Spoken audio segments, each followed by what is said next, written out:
Hey guys, welcome back to the channel. This is story about what if Naruto rises up to become the strongest Uchiha and strongest Shinobi part 1. Before I start, please do support for more amazing content and comments for part 2.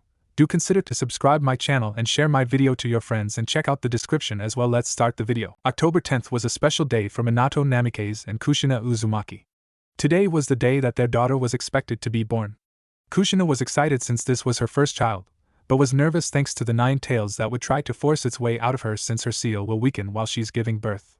She witnessed firsthand how hard childbirth is when she heard her friend Sayuri Uchiha giving birth 2 months ago to a baby boy that Kushina instantly fell in love with. Sayuri had the typical Uchiha look. Her hair and eyes were obsidian black and she has pale skin. She always wears golden, dangling pearl earrings no matter where she is, and it's become part of her signature look. Her hair stopped just below her waist, but she would tie a portion of it into a high, short ponytail. She was very developed, and it made all the men try to get in her bed, but she always declined. When she was off duty, she would wear a simple dark purple kimono robe or a dark blue short-sleeved dress that reached her above her knees, a black obi wrapped around her waist that had a thin white line in the middle. Minato, on the other hand, was happy his family was expanding. While he was happy he was having a daughter, this was not his first child. You see, about 2 months before Kushina got pregnant, Minato, Sayuri and Kushina had a threesome after celebrating a successful mission one day. It was a fun night for all of them, mainly Minato since he was with 2 of the most beautiful women in the village at the same time. They never talked about it again, but Kushina would joke around and say that if Sayuri was ever bored that she could join them again. 2 months after the threesome, Sayuri told Minato she was pregnant and Kushina got a good laugh out of it.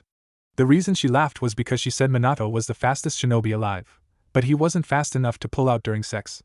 Kushina wasn't upset about Minato and Sayuri having a child simply because she always wanted a family, and their son was part of her family.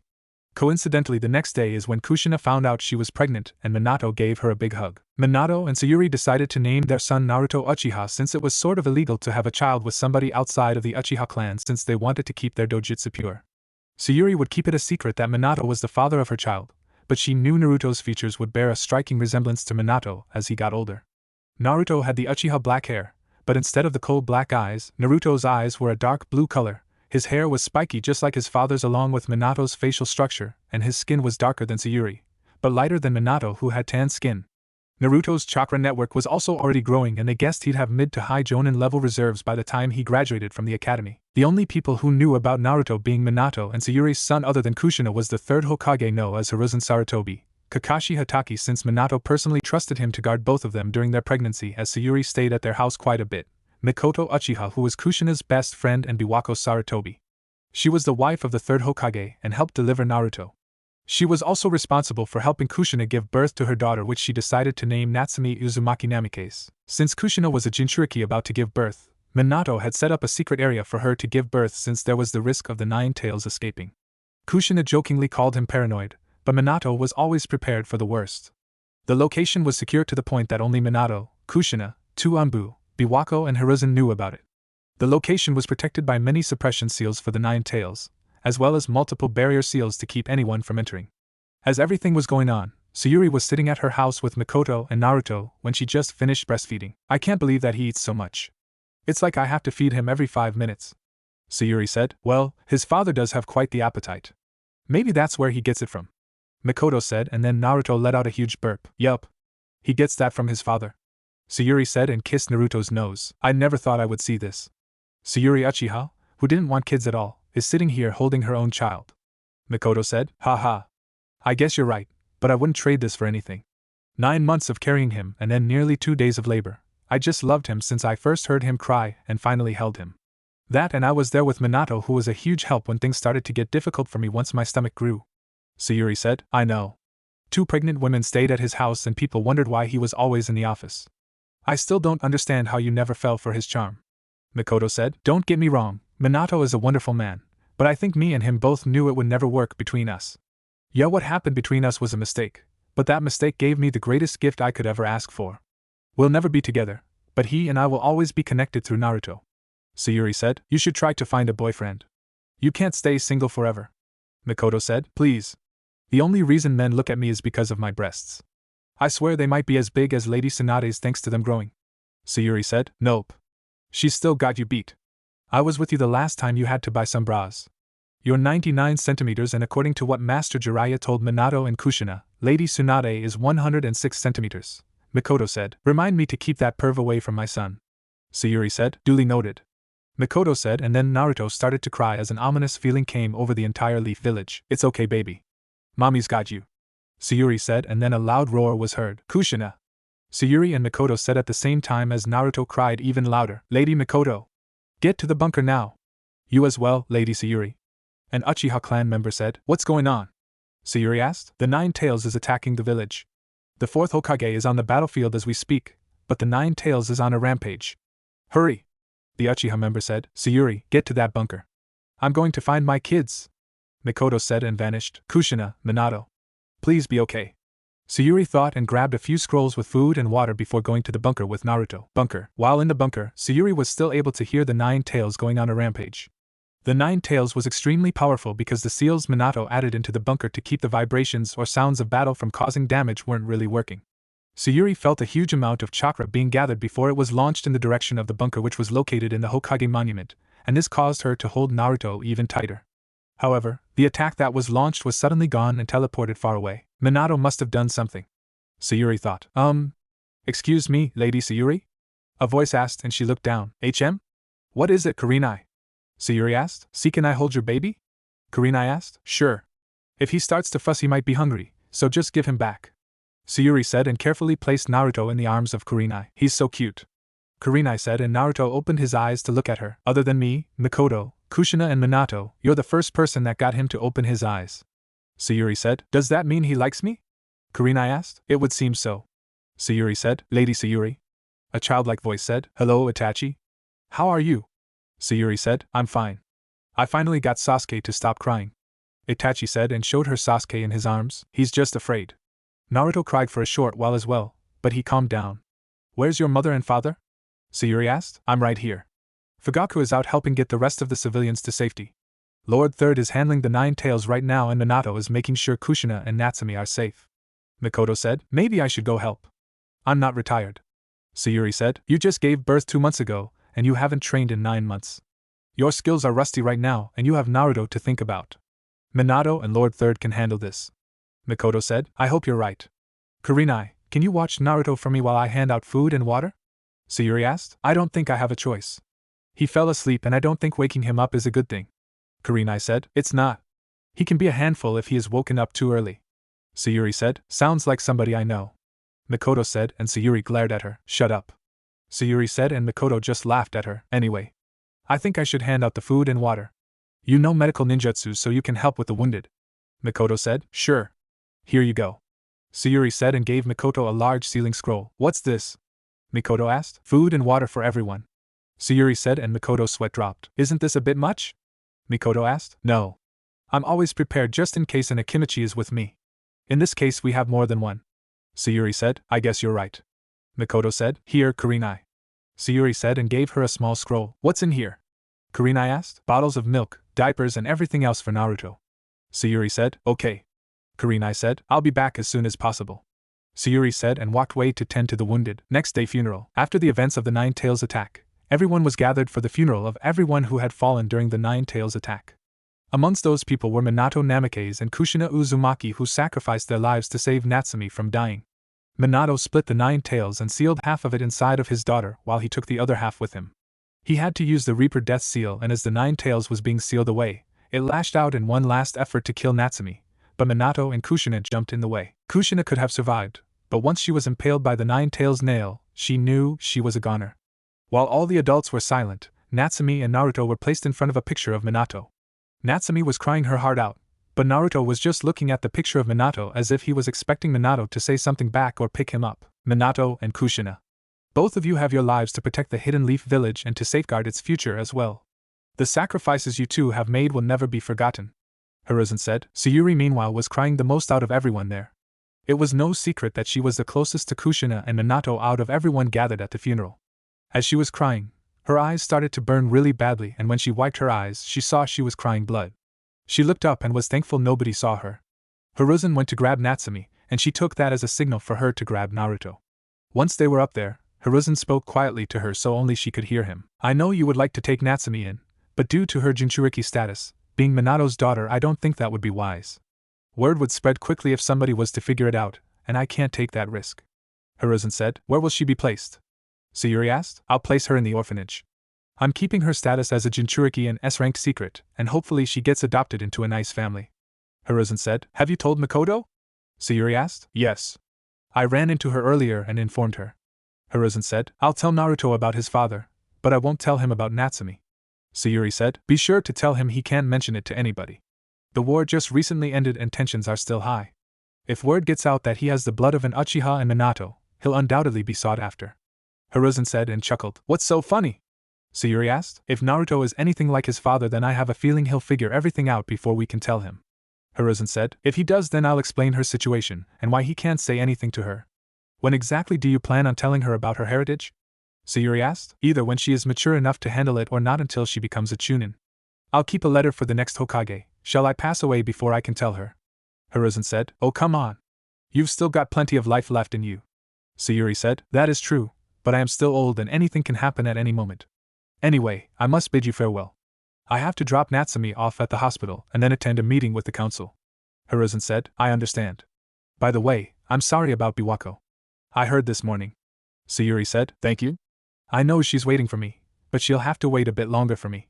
Hiruzen said and walked away. I guess he told you what's going on. Makoto said. Yeah. I hope she can find a family to raise her. Sayuri said. Don't worry. I'm sure once they get a good look at her face they won't be able to resist. Makoto said. I guess you're right. Do you mind taking Naruto to Kurenai for me? She said she'd watch him while I helped out at the hospital, and I'm running late. Sayuri said. Not at all. Seems Kurenai has taken a liking to Naruto. Makoto said as she took Naruto from Sayuri. Seems so. She had him all day yesterday. I even let her stay at my place since she lost her father yesterday. It was the least I could do. Sayuri said and walked away. Mikoto, whose child is this? Fugaku asked. This is Sayuri's son. Mikoto said. I see. I was unaware of her having a child. Fugaku said. She found out she was pregnant and decided to stay with Kushina and Minato. Mikoto said. I see. What is the status of Minato and Kushina's child? Fugaku asked. Hiruzen told me earlier that she's going into the orphanage and hopefully a family will adopt her. Mikoto said. I see. Did you offer to take her in? Fugaku asked. Yes, but Hiruzen doesn't want anyone to know she's related to Minato or Kushina. It would raise suspicion if we were to suddenly adopt a red-haired baby with blue eyes like Minato right after they died. There's that, and the war just ended. Tensions are still high between us IWA and Kumo. If word got out that Minato and Kushina had a baby, then they'd surely act on it since I'm sure word of the Nine Tails attacking will spread across the nation. IWA would try to kill her and Kumo would use her as a baby factory to try and get their hands on the Uzumaki Kekkai Genkai. Mikoto said, which is why she should be under the protection of the Uchiha clan. Fugaku said, no. What's best for her is to grow up out of the spotlight, and if she was to be adopted into our family then the focus of our clan. Mikoto said and walked away. Where are you going? I'm not finished talking to you yet. Fugaku said, I'm taking Naruto to his babysitter. I'll be home after that. Mikoto said, meeting. We managed to stop the Nine Tails, but the sacrifice was too great. Hamura said, however, there is no time to lament. The Hokage seat is now empty, and we must decide who will take the position. Koharu said, perhaps someone from the generation after Minato can take over. Shikaku said, we have nurtured fine jonin without a doubt, but none of them possess the experience to rule over a whole village. Koharu said, well, is there anyone else? Shikaku asked and Danzo was about to speak up, but Hiruzen stood up. It can't be helped. This is a critical time, so I shall take over and become Hokage. Hiruzen said, you'd really consider doing that? Hamura asked, well, if you're still willing. You quit once. Do you really believe that you're up to it? Can you actually handle it? Truth be told, even though you did go after the Nine Tails, you still failed to save the fourth Hokage from his fate. Danzo asked as he interrupted Koharu. Such a remark is uncalled for. Hamura said, where were you during the battle against the Nine Tails? Koharu asked and Danzo grit his teeth, but Hiruzen just laughed. Please indulge this old man. Allow me to fill in as Hokage. Just for the time being. Until we can groom the next one. Hiruzen said and Danzo was even more pissed. Very well. Hiruzen will become Hokage once again. Koharu said, since that is over with, what will happen to the Jinchuriki? Danzo asked, Jinchuriki? What does he mean, Lord Third? Inoichi asked, as you all know Kushina was pregnant and gave birth. Her daughter is the Jinchuriki of the Nine Tails. Minato sacrificed his life to seal the beast away and save the village. Hiruzen said, will you allow me to adopt her into my clan? I was pretty good friends with Minato. Shikaku said, that cannot happen. The reason being is that she'd become a target for both IWA and Kumo if she's adopted by a clan. Hiruzen said, then I propose you place her in my care. I will make sure she has the proper conditioning to live in the village and protect it like a Jinchuriki should. Danzo said. No. She will go into the orphanage and hopefully a nice family will adopt her. Also, news of her Jinchuriki status and heritage will be an S-ranked secret with a punishment of death. No harm is to come to her that goes for civilians and clan members. Hiruzen said. What? All the clan heads yelled. You heard me. No harm is to come to Natsumi. Do not test me. Now, if any clan has an available medic, please send them to the hospital. Sayuri Uchiha is already there helping out, and she could use the extra hand. Hiruzen said. Sayuri? Didn't she just give birth? Choza asked. Yes, but she isn't doing any physical training as of yet. Hiruzen said. Hospital next day. Sayuri was finished with her shift at the hospital, and that's when she came across Natsumi sleeping in the room with other babies. She just looked at Natsumi, who was unaware of the situation she was put in. The more she looked at Natsumi, the more she saw Kushina, and it made her cry. She was unaware that Makoto walked up to her until she placed a hand on her shoulder. The more I look at her, the more I see Kushina. Sayuri said. Me too. I'm only here because after this I don't know when I'll see her again. Makoto said. What do you mean? I'm sure if she gets adopted then whoever adopts her will allow us to see her. Sayuri said. It's not that. The Uchiha clan is being relocated to the outskirts of the village. Makoto said. What? Why? Sayuri asked. Fugaka said that it was decided by the council that it's necessary for Konoha's reconstruction. Makoto said. This just screams Danzo is behind it. Sayuri said. I know, but with the way the village is right now we can't afford to seem selfish. Hopefully this will all go over smoothly for us and it won't escalate into anything further. Makoto said. Hopefully it doesn't. Well, I need to go and pick up Naruto. Sayuri said. He's with Kurenai again? Mikoto asked. Yeah. She said she won't be on missions again for another month and didn't mind watching him. Apparently she's going to the orphanage and wants to take Naruto with her to see if she can get him started early on making friends. Sayuri said. I see. I'd do the same, but Fugaka doesn't want Sasuke hanging around people he feels won't make him become strong. Mikoto said. I understand. Hell, I bet he's probably taking arranged marriages now for Sasuke within the clan. Sayuri said, and Mikoto laughed. Please don't say that. Mikoto said. I'm just saying. I'll stop by later with Naruto. Sayuri said and gave one last look at Natsumi before leaving. 5 years later, as time passed in the village, not everything was happy-go-lucky as it seemed from the outside and to people who weren't good at analyzing certain situations. There was a lot of tension in the village between the Uchiha clan and the higher-ups of the village. There was also tension between Kumo and Konoha after a failed attempt to kidnap the Hyuga heiress when she was 3 years old, which resulted in the death of a Kumo shinobi. Over the 5 years, Naruto has grown up both physically and mentally. He was quite smart for his age, and Sayuri knew that came from Minato. It became painfully obvious that Naruto wasn't a full-blooded Uchiha as he got older, since his hair started to spike out unlike all Uchiha members who had straight hair. His dark blue eyes also have it away, and the clan minus the people didn't like him, but they never attacked him since they didn't want to deal with Sayuri, who was very protective of Naruto and could possibly go toe-to-toe with one of the legendary Sannin. Over the years, Naruto started to wear a mask since he would go out in public and girls would stare at him, then quickly look away as when he caught them. The mask reminded his mother of a certain silver-haired shinobi that hasn't met Naruto for some reason. Kurenai still came around when she could, but she would bring her friend Anko with her. Naruto thought Anko was weird, but cool whenever she wasn't obsessed with taking off his mask. Naruto looked at them as older sisters, with Kurenai being the mature one. Since he was 5 years old, he also began his training since he wanted to become a ninja like his mother and sisters. Sayuri taught him some basic taijutsu skills, shuriken jutsu and chakra control skills. Naruto's chakra reserves were quite large for him, and Sayuri knew that there was only one person his age with higher reserves.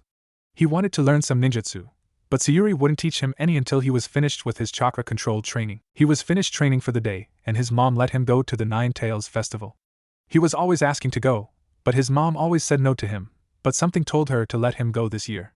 She gave him some money to spend, which he thought was a lot, but he didn't mind at all. He was walking around and of course he was mesmerized by everything that was going on, but something caught his attention. He saw a group of 6 civilians chase something into an alley followed by screams. His curiosity got the best of him, so he followed them into the alley only to get angry at what he saw. They were kicking, punching, stabbing and throwing whatever they could at a girl who looked no older than he did. Something told him he should stop them, and he did. He found 2 small pipes on the ground and jumped into action. He hit one of them in the back of his head as hard as he could and knocked him out. When the other civilians heard the man yell in pain before falling to the ground, they turned around and saw Naruto. "What are you doing?" "She's just a little girl," Naruto said. "This thing is no girl," a male civilian said. "She's a demon in human skin. She killed the 4th Hokage. We're finishing what Lord 4th started. Today is the day we get rid of this demon." The civilians turned back to start beating the girl again, but Naruto ran and stood in front of him, and then they started to back away with a scared look on their face. Naruto was standing there glaring at them, but his eyes were no longer dark blue. They were red with one tomo in each eye, and the civilians started to leave until one of them recognized Naruto's hair. Hey, it's just the half-breed Uchiha. You're right. We can kill the demon and take out the half-breed for the Uchiha clan. Let's get him. The civilians went on to attack, but then a kunai landed in front of them. I hope you weren't about to lay a finger on my little brother, Kurenai said as she appeared. It looks like they were, Kurenai. Maybe we should teach them a lesson. I mean, picking on 2 kids and one of them just so happens to be our little brother, Anko said, as she appeared and pulled out a kunai. It's the snake whore and genjutsu mistress. Let's get out of here. You all won't be going anywhere, a voice said from behind them, and the civilians grew scared. Lord Third. What are you doing here? Kurenai asked. I was looking for the little girl behind you. She's been missing from the orphanage for about a year now, and I've been looking for her ever since, Hiruzen said, as a group of Umbu appeared. Do I get to play with these civilians? Anko asked and had a creepy-looking grin on her face. Yes. Umbu. Escort all these civilians to Tianai. Anko and Ibiki have free reign to get whatever they can out of them before killing them, Hiruzen said. Yes, sir, the Umbu said and took the civilians away. Well, looks like I'm having fun tonight, Anko said and vanished. I honestly can't with her sometimes, Kurenai said. What's this on her stomach? Naruto thought, as he saw something appear on her stomach before it went away. Hey, wake up, Naruto said and shook the girl, who groaned a bit before waking up. Who are you? She asked. Naruto Uchiha. Who are you? Naruto asked. Natsumi Uzumaki.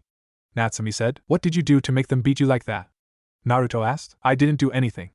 I was walking around and they started chasing me.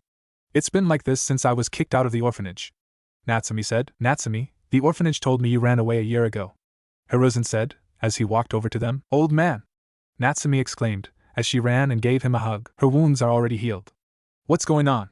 Naruto thought. Natsumi, why did the orphanage kick you out? Kurenai asked. They said that I was old enough to live on my own. I tried to find the old man, but the stupid old lady at the desk kept kicking me out. So, I've just been living on the streets and eating free ramen. The Ikaraka said that I don't have to pay, and I tell you that stuff is food for the gods, Natsumi said and had drool coming out of her mouth. She looks almost exactly like Lady Kushina. Wait a second. Red hair, violet eyes and a ramen addiction?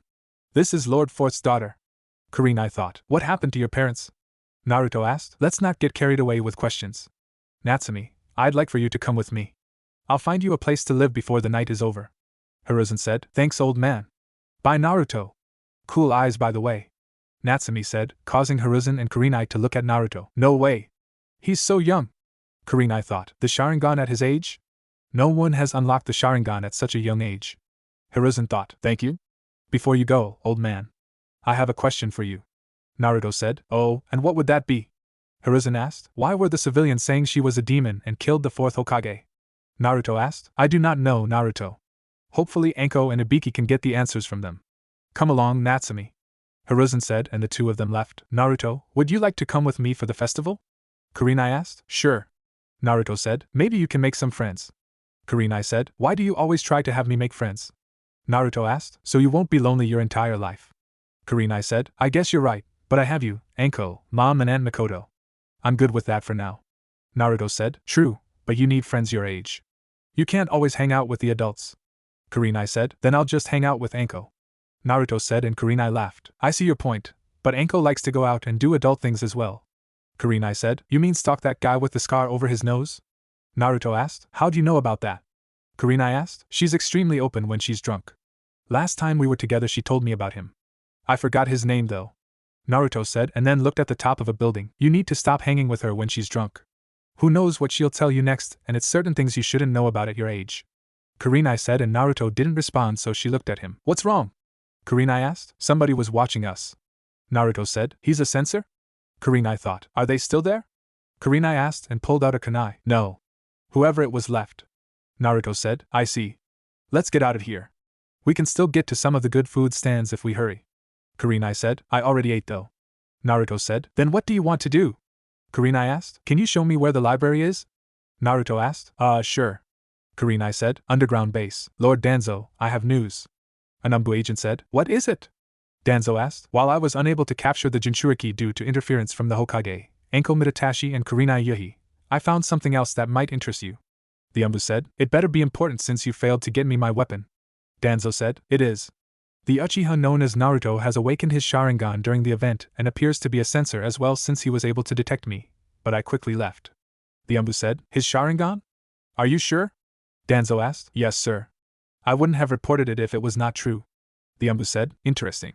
A 5-year-old with his Sharingan awakened is simply unheard of. I don't think Madara Uchiha unlocked his Sharingan at such an age. Keep an eye on the Jinchuriki. I'll send another squad to watch the Uchiha. Capture the Jinchuriki if possible. If she gets into the academy, then I'll have no choice but to declare the mission a failure. The squad I'll send after the Uchiha will have the same orders. Danzo said. Yes, Lord Danzo. The Umbu said and vanished. Having the Jinchuriki and an Uchiha who may have the most powerful Sharingan in Uchiha clan history will certainly make my future plans easier. Danzo thought. Next day, Hokage office. Naruto, why did you want me to bring you to the Hokage? Sayuri asked. Because I have some questions and whoever is in charge may have the answers. Naruto said. Why didn't you just ask me? Sayuri asked. Because it's something that I don't think you can answer.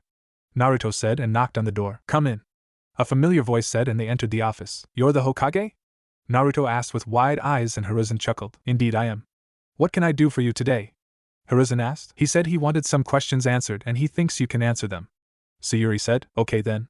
Let's hear them. Hiruzen said. Do you know we're not alone in this office? Naruto asked. Of course.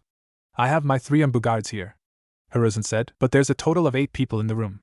Naruto said and Hiruzen signaled for his Umbu to capture the spies, revealing them to be blank-masked Umbu. Root? Sayuri asked. Danzo. Take them to Ibiki. I want him to get everything out of them.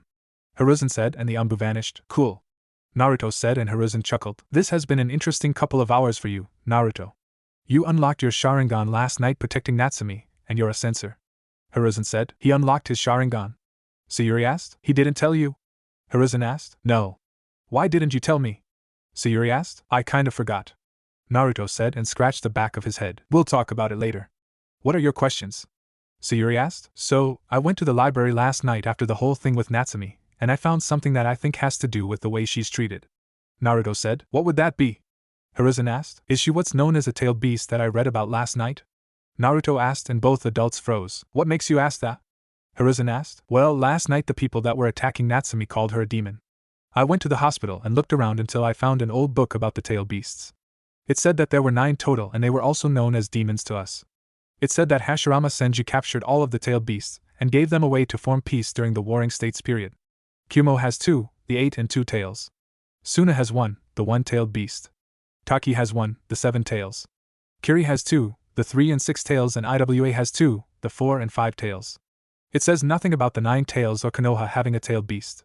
I know you can't kill them since in the book it says they can only be sealed away. That's why I asked if Natsumi was the same 9-tailed fox that attacked 5 years ago. Naruto said. No. She is not the 9 tails, Naruto. Hiruzen said. Then why do they call her a demon? Does it have anything to do with this that I saw on her stomach? Naruto said and pulled out a painting of what he saw on her stomach. You painted this? Hiruzen asked. Yes. It's only multicolored because I kept running out of paint. Naruto said. Aside from a few parts, this is nearly perfect. Hiruzen thought. Is Natsumi somehow connected to the 9 tails? Naruto asked. You might as well tell him. He's so close to figuring it out. Sayuri said. Figuring out what? Naruto asked and Hiruzen sighed before sealing the room. Listen, Naruto. What I'm about to tell you is an S-rank secret. Do you know what that means? Hiruzen asked. Yes. Naruto answered and Hiruzen nodded. Good. Now, Natsumi is connected to the 9 tails, but she's not the 9 tails itself. She is what's known as a Jinchuriki. Hiruzen said. What's that? Naruto asked. Jinchuriki are humans that have tailed beasts sealed within them. They exhibit extraordinary powers due to the immense chakra reserves they possess. Natsumi was born the day of the 9 tails attack in the 4th Hokage and gave up his life to seal the 9 tails inside of her in order to save the village from being destroyed. She is what keeps the 9 tails from going on another rampage and keeps it locked away. Hiruzen said. So she's like a container, and the 9 tails is like water inside of the container. Naruto said. In layman's terms, yes. Hiruzen said. If you crack a container of water, the water leaks out until it leaks all the way out. Don't they know that if they keep treating her like that they risk the 9 tails escaping? Naruto asked. People fear what they do not understand. Her being a Jinchuriki is an S-rank secret to protect her, but somebody leaked the information out to the public. Hiruzen said. So what is that? Naruto asked and pointed at his painting. This is truly a masterpiece. It's the seal that keeps the 9 tails from escaping Natsumi. The 4th Hokage placed this on her as his final act before dying. It's what's known as an 8 tetragram seal and is powerful enough to contain the 9 tails. This type of skill is known as Fuinjutsu and the 4th Hokage was a master of the art. You seem to have skill in that department as well if you were able to paint a near replica of this, and you've only seen the seal once. Hiruzen said. Can somebody teach me? Naruto asked. I can't. I'm not good at Fuinjutsu. Sayuri said, I have a book from the 4th Hokage that I think he'd want you to have. It's all of his notes on Fuinjutsu to become a sealing master. However, I must warn you to be careful with this. Fuinjutsu is extremely hard and one wrong move can be very dangerous. Hiruzen said and gave Naruto a book, but then a picture fell out. Mom. Naruto said, What is it, Naruto? Sayuri asked, Is he my dad? Naruto asked and showed her the picture, so she nodded. Yes. The 4th Hokage is your father. I didn't tell you because I wanted to wait until you matured a bit more. I was going to tell you on your 6th birthday since that's when you started the academy, but it seems you're ready now. Sayuri said, Did he know about me? Naruto asked. Yes. The only way he wasn't around was October 10th. Sayuri said, Because of the Nine Tails attack? Naruto asked. No. It was something else. Sayuri said, Are you sure he's ready to know the truth? Hiruzen asked. Yes. I underestimated how quickly he would mature, and part of that was me foolishly hoping he would stay a baby for his entire life. But I was wrong to think that. Sayuri said, What's the truth? Naruto asked. The reason your father wasn't around on October 10th wasn't just because the Nine Tails was attacking. He was gone because your sister was born that exact same day. Sayuri said, and Naruto's jaw dropped. I thought I was your only child. Naruto said, You are. Me and your father were never together. I won't go into detail since you're so young, but you were created from that. Minato had a wife and she gave birth to your sister, and you've already met her. Sayuri said, I did. Who is she? Naruto asked. Natsumi Uzumaki. Sayuri said, The girl from last night? Does she know about me? Naruto asked. No. I haven't told her about her heritage yet simply because she's more at risk than you are. You see, your father and her mother had issues with Kumo and IWA. If Natsumi was to find out right now, she'd tell everyone given her personality. Her mother was Kushina Uzumaki and Kumo tried to kidnap her one day for the Uzumaki Kekkai Genkai. IWA simply hated your father because of his actions during the Third Shinobi War, and they'd do anything to kill both of you.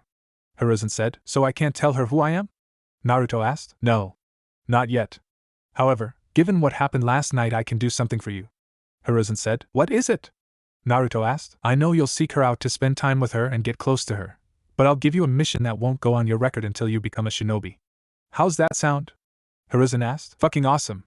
Naruto said, and Sayuri popped him upside his head. Naruto Uchiha. You do not use that language. Sayuri said. Oh. Anko says it all the time. How come she can say it, but I can't? Naruto asked. Because she's an adult. Sayuri said. Fine. Sorry, old man. Naruto said, and Hiruzen chuckled. It's quite alright. Now, this will be an S-rank mission due to her status as a Jinchuriki. Your mission will start when you've advanced in your training. You will help a squad of Anbu protect her during the day, while at night I'll have a different squad watching her. Hiruzen said. Are you sure about this, Lord Hokage? What about him? Won't he go after Natsumi as well? Sayuri asked. Yes. I can already tell within 2 years Naruto will be stronger than some genin. As for him, he'll attack at night, but I have Kat and her squad guarding her at night. Naruto will just deal with civilians and some ninja that are genin or chunin. It will be easier for me to protect her during the academy as well, since I have a feeling that the teachers and students will try to sabotage her. Sarutobi said. Then if that's the case, why not fire them and get new teachers? Sayuri asked. Because the academy somehow fell into the hands of the civilian council and I'm still trying to find a way to take it back. I can only get involved if something is reported directly to me, and that's where Naruto comes in at. If you see any kind of sabotage going on, report it to me. Hiruzen said. Permission to beat them up? Naruto asked. Only if you deem it necessary. Hiruzen said. Good. Naruto said. That means if they attack her first, young man. Sayuri said. Remember, Naruto. You can't say a word to Natsumi about any of this. Hiruzen said. I know. Naruto said. Also, when you graduate from the academy, I'll have a surprise for you. It's something your father left behind for you. I don't know what it is since it's sealed in a scroll that will only open with your blood. Hiruzen said. That Minato. Always thinking ahead. Sayuri said. Well, that will be all. I must go to a council meeting. Hiruzen said. Come on, Naruto. It's still early enough for you to get a couple of hours of training done. Sayuri said. Okay. Bye, old man. Naruto said as they left the room. Sayuri house. Okay. Since you've unlocked the Sharingan, training will be different. Sayuri said. Different how? Naruto asked. I'm going to teach you about the Sharingan. What you have right now is the basic level of the Sharingan, but unlocking it at your age is simply unheard of. Your One-Tomo Sharingan gives you the instant ability to analyze things. It allows you to copy jutsu, imitate movements, and have faster perception. Sayuri said. So it's kind of like a defensive tool right now? Naruto asked. Exactly. The next step is the Two-Tomo Sharingan. It's the same as the One-Tomo Sharingan, but you get slightly enhanced vision that will allow you to see your opponent's moves slightly in advance. The third is when you have 3 Tomo in your Sharingan, and that's when it's fully matured. This version of the Sharingan enhances your vision to the max, allowing you to see your opponent's moves in advance so you can counter before they attack you. This version also gives you access to some Sharingan Genjutsu as well. Sayuri said, I get that and everything, but that seems pretty basic when you explain it like that. I was expecting more, and I already see a weakness in the Sharingan. Naruto said, what would that weakness be? Sayuri asked, well, what if you fight somebody that doesn't really have a set movement for their attack? I think even the Sharingan would have a difficult time reading and predicting the attack. Naruto said, that's good. I should also warn you about reaction timing. Just because the Sharingan can see and predict movements, doesn't mean you'll be able to counter in time. Your Sharingan will essentially slow their movements down, but if your body isn't conditioned enough then you won't be able to dodge. Sayuri said, so will you be training me in speed as well? Naruto asked, I want you to be an all-around ninja. Most in the Uchiha clan unlock their Sharingan and focus solely on their Sharingan. I'll teach you every aspect of being a ninja. Genjutsu, ninjutsu, taijutsu, kenjutsu and some medical ninjutsu. When you graduate from the academy, I want you to be a mid-chunin level shinobi. I know you can be stronger than that, but taking a break to give your body a chance to fully recover is a good thing and is essential to your growth. Sayuri said, this is going to suck, isn't it? Naruto asked, of course it is, but I'm sure you can handle it. Now come here so I can place some seals on you. Sayuri said, what kind of seals? Naruto asked, these are resistance seals. They make it harder for you to move and they don't stunt your growth like weights would at your age. Basically it feels like the gravity is increasing around you a bit. Sayuri said as she placed the seals on Naruto. Cool. Naruto said, as he felt it hard to move, should I tell him about that? I think he can handle it. I hope I'm not wrong about this. Sayuri thought, Naruto, there's something else I need to tell you about the Sharingan. Sayuri said in a serious tone that he picked up on. What about it? I thought you told me everything about it. Naruto said, no. The last thing I need to tell you about is the 4th stage of the Sharingan. It's known as the Manjikyu Sharingan, and is extremely powerful. Sayuri said and activated her Manjikyu Sharingan, which was in the form of a 3-leaf clover, Naori Uchiha Manjikyu. Picture on profile. What does it do? Naruto asked. This version of the Sharingan gives you your own unique abilities, and as you can see, it changes the look of the Sharingan to a unique pattern. The drawback of the Manjikyu Sharingan is that you go blind the more you use it. Sayuri said, then what's the point of getting it? You gain immense power, but lose your vision. How do you even awaken it? Naruto asked. According to the Uchiha stone tablet, you must kill your best friend. Sayuri said, did you kill your best friend? Naruto asked, indirectly. I could have possibly saved Kushina had I gone to see her give birth to Natsumi, but I declined. Sayuri said, the cost of this Manjikyu is losing your vision and your best friend. It's not worth it in the end. Naruto said, I hope you never have to experience that kind of pain, but since you'll become a shinobi, I don't think it's unavoidable. Sayuri said, I'll try my best to keep that from happening. Naruto said, good. Just be careful if it does happen.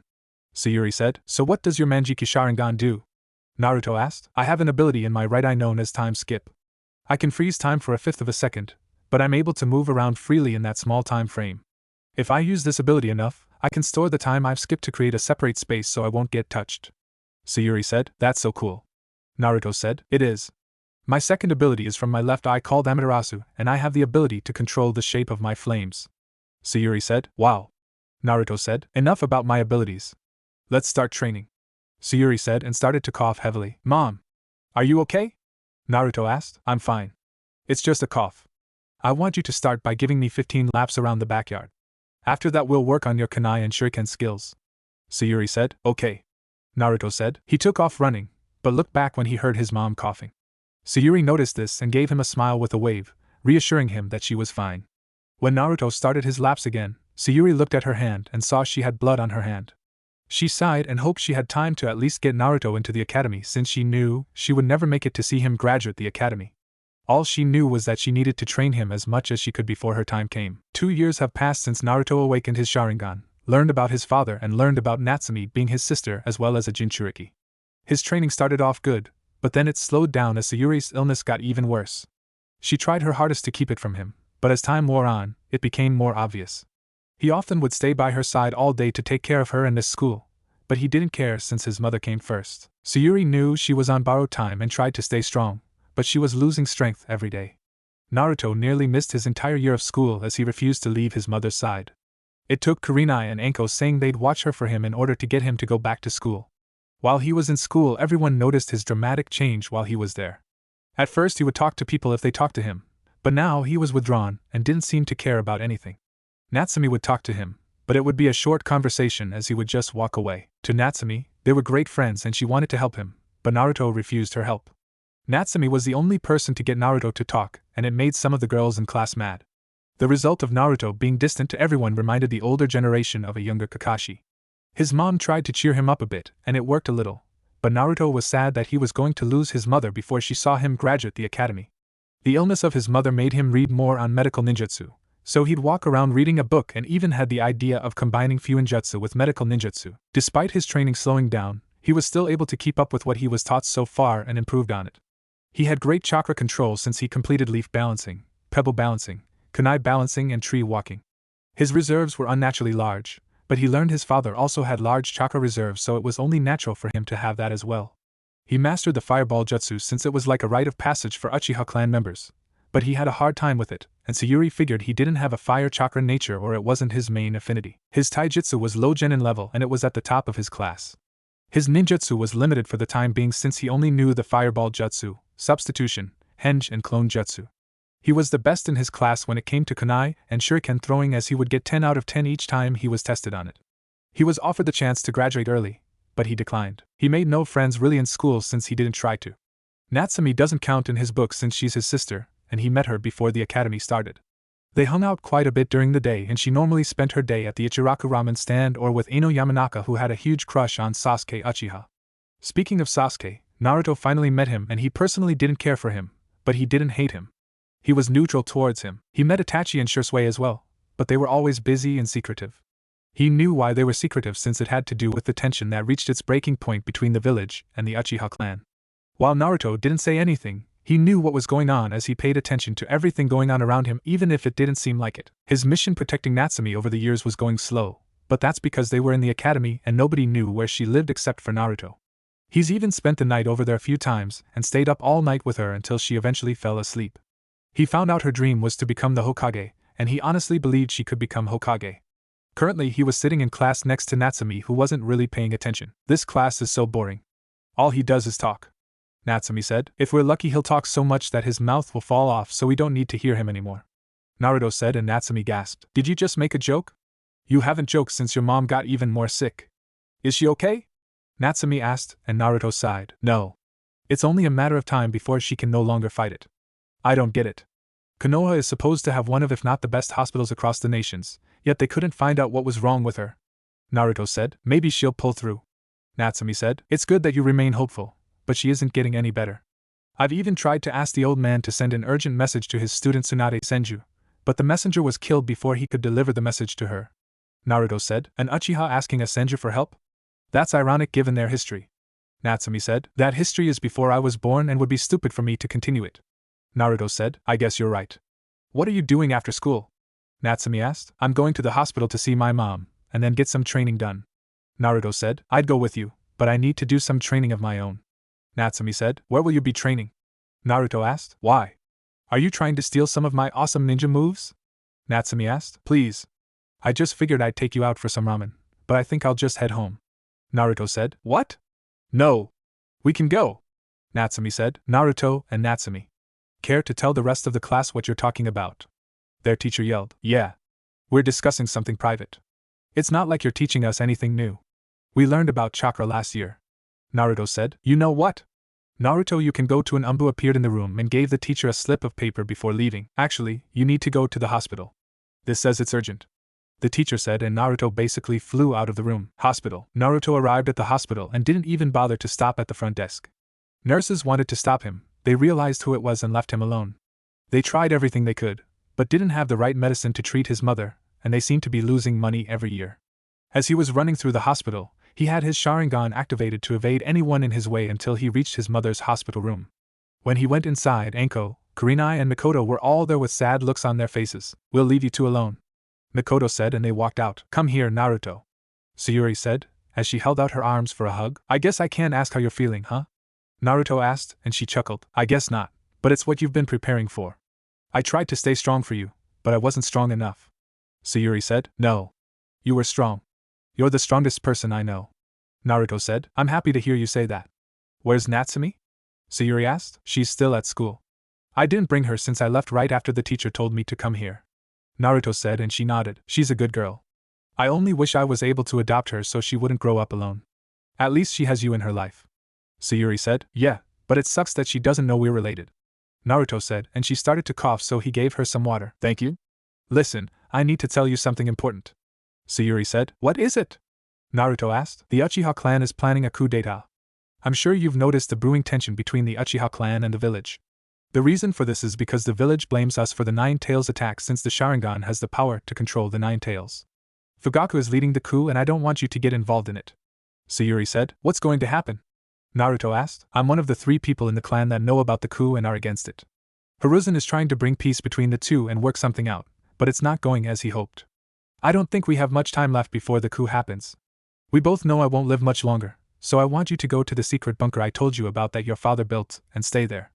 It's protected by a barrier so nobody can sense where you're at. Sayuri said and started coughing. Mom. Naruto said and started to cry. Just listen, Naruto. I'm sorry I won't be able to see you become a ninja, but I'm happy to have seen you take your first steps to becoming a ninja. My baby boy is growing up so fast. It almost seems like it was just yesterday when I found out I was pregnant with you. I won't be able to see you graduate, leave on your first mission, or even get a girlfriend. Make sure you find a girl that actually loves and cares about you to start a family with and treat her with respect. Sayuri said. I will. Naruto said. Don't let these little fangirls sink their claws into you. There's so much more that I want to say to you, but I simply can't put it into words. Make sure Natsumi grows up big and strong so she can achieve her dream of becoming Hokage. Also be wary of a man named Danzo Shimura. He's evil, cunning, and will do anything to get you to join his side. He's probably plotting on you to capture you as we speak, but as long as you stay with Kurenai and Anko, you'll be fine. Kurenai has agreed to let you live with her, and I've already signed the papers for her to be your legal guardian. I need to tell you something about your Sharingan. Sayuri said. What about it? Naruto asked. You have the most powerful Sharingan eyes within the Uchiha clan. Maybe in the history of the Uchiha clan. You unlocked your Sharingan after you saved Natsumi for the first time, and you were only 5 when that happened. You were able to cast minor genjutsu with them while they only had 1 tomo, and now that you have a 2 tomo in your Sharingan, its visual prowess is even greater. However, there is one important thing you should know. Eventually you'll unlock your Manjikyu Sharingan, and its abilities then lose your eyesight, but there is a way to cure your blindness. Sayuri said and wiped tears from his face. How? Naruto asked. When I die, I want you to remove my eyes and store them in that container I have right there. The storage seal you had placed on your shoulder is where I want you to keep them. On the Uchiha stone tablet it says you can restore the light of your Manjikyu with an Uchiha you have strong blood ties with, and since I'm your mother, I want you to have my eyes. Do not fall into the Uchiha clan's curse of hatred and keep yourself surrounded by loved ones. Sayuri said. I will. I have Anko, Kurenai, and Natsumi. Naruto said. That's good. Try to find Lady Tsunade and have her look over the notes for my illness and see if she can come up with a cure. I don't want anybody to go through this kind of pain. Sayuri said, and Naruto nodded. I haven't given up. I'm even trying to make medical seals. I just wish I was able to finish them to save you. Naruto said. Don't worry, Naruto. Take your time. They need to be perfect, and if you rush them, then you'll make a mistake.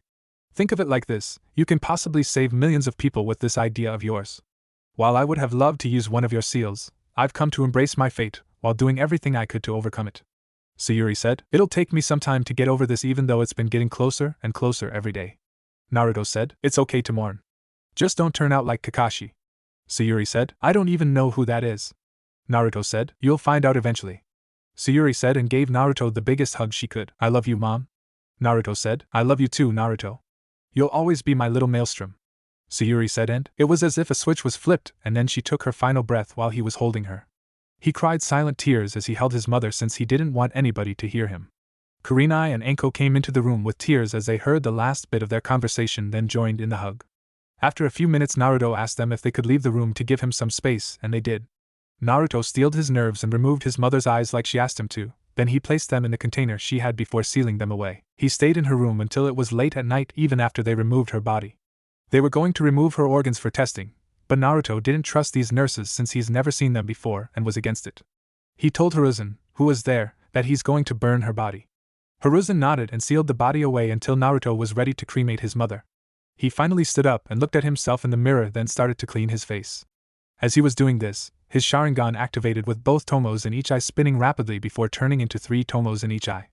However, his Sharingan kept spinning before it turned into his own Manjikyu Sharingan. Image on profile. One last gift, I guess. Naruto said and walked out of the hospital. Hokage Monument. Naruto left the hospital and went to the Hokage Monument just to clear his mind. He could have gone back to class, but he opted not to and had Kurenai tell his teacher that he wouldn't be returning. He didn't know how much time had passed, but the sun was starting to set, so he would be leaving. As he was about to leave, he heard someone walking up on him, but he didn't bother to turn around. Naruto Uchiha. The person said, "What do you want?" Naruto asked, straight to the point.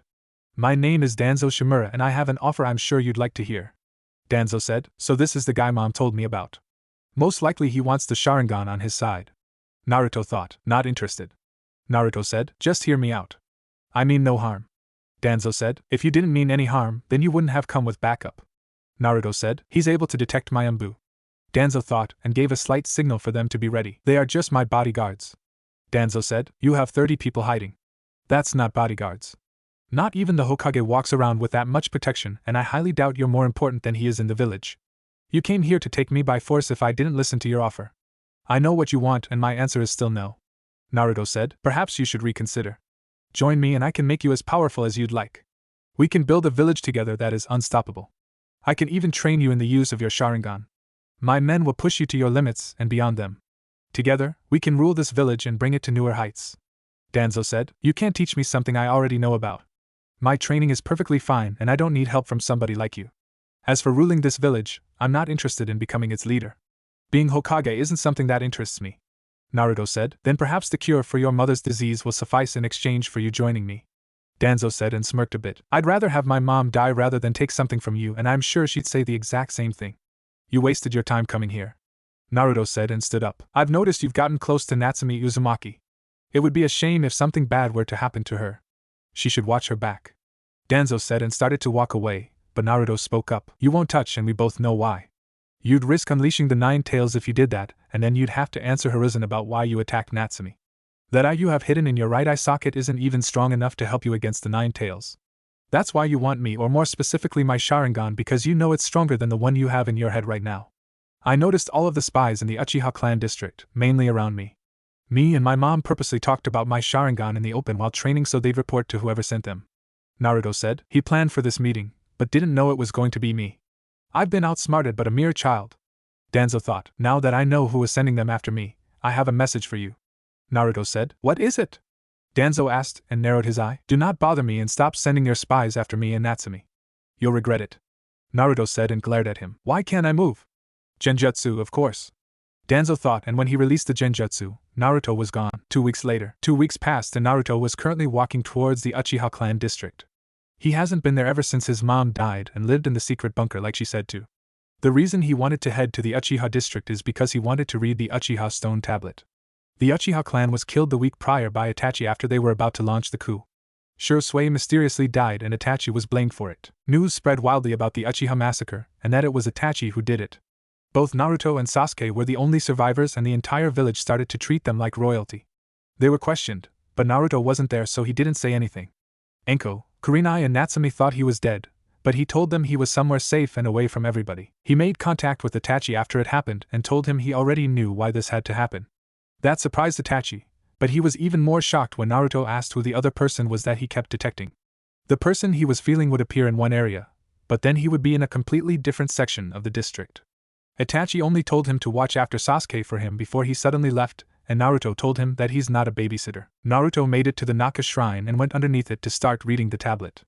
At first he wasn't sure if he should read it, but something came over him and made him read it. So far all he read was the warnings about the Sharingan and the misfortune it could bring, which he figured it was the curse of hatred his mom told him about. He also came by the techniques of the Manjikyu Sharingan and carefully read them. Amaterasu was an ability that produced black flames that would not stop burning until the target was completely incinerated. The flames cannot be extinguished with water, the passage of time, or any other normal methods, and only the user can put the flames out. Tsukuyomi was a genjutsu that inflicted real pain, and the genjutsu lasted for 3 days inside, but on the outside only 3 seconds would have passed. It also said that only another Manjiki user can break the Tsukuyomi, and you need to make eye contact in order to make the jutsu work. Susanoo is a gigantic humanoid avatar made of the user's chakra that surrounds them and fights on their behalf. It is an extension of the user's will and has multiple stages before it's complete. Kamui, a space-time ninjutsu that allows the user to transfer objects to and from another dimension.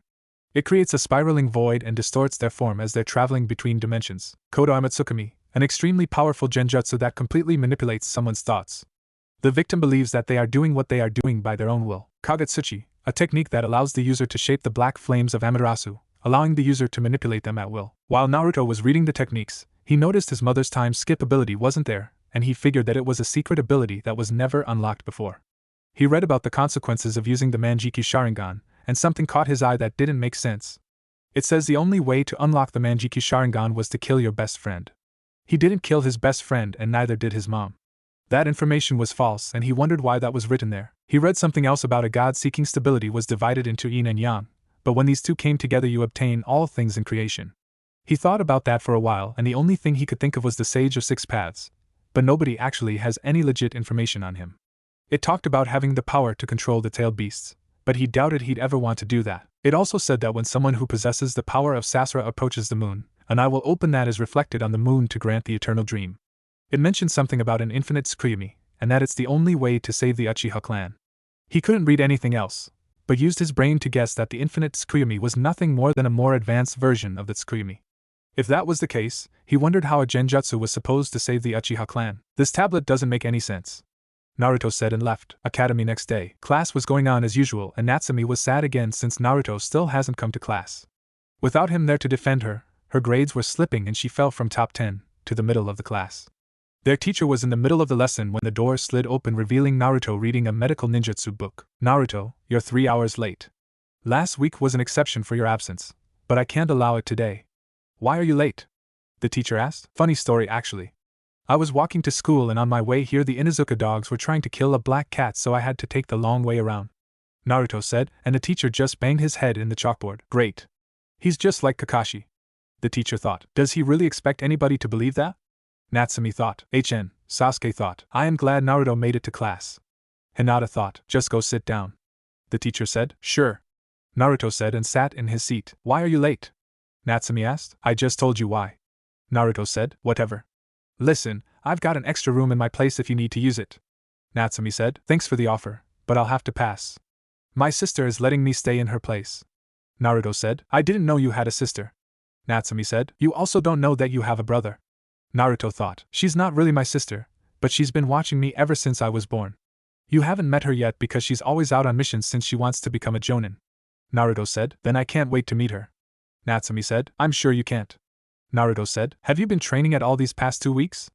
Natsumi asked. Yeah, but I've mainly been working on my speed and taijutsu. Naruto said. I bet I can kick your ass. Natsumi said. You'd lose that bet. Naruto said. Whatever. Want to grab some ramen after school? Natsumi asked. I have to make a stop, but I'll meet you there. Naruto said. Yes. I'll finally reclaim my crown for most ramen bowls eaten. Believe it. Natsumi said. Right. Naruto said. Take your mask off while you eat. It's weird seeing you seemingly stuck food through the mask. How do you do that anyway? Natsumi asked. If I told you then it wouldn't be funny to look at your face trying to figure it out. Naruto said. Why do you wear a mask anyway? Are you ugly? Natsumi asked. No. I have my reasons, but until certain requirements are met, I can't show my face to people. My father was a very powerful man, and if I take my mask off you'd be able to tell who my father is right away. Even though he's dead, his enemies would still come after me and I'm not strong enough to face them. Naruto said. I see.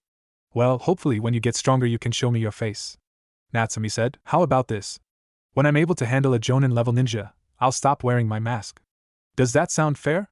Naruto asked. Yup. Natsumi said. So, how's everything been since I've been gone?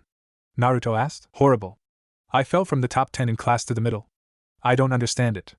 I know I got everything right and I haven't missed a day. I just don't get it. Natsumi said. I see. Well, now that I'm back I'll help you out. Naruto said. Thank you. Natsumi said. Alright, students. Today we're going to learn about why ninja usually travel in groups. The teacher said and everyone groaned. Can I be excused?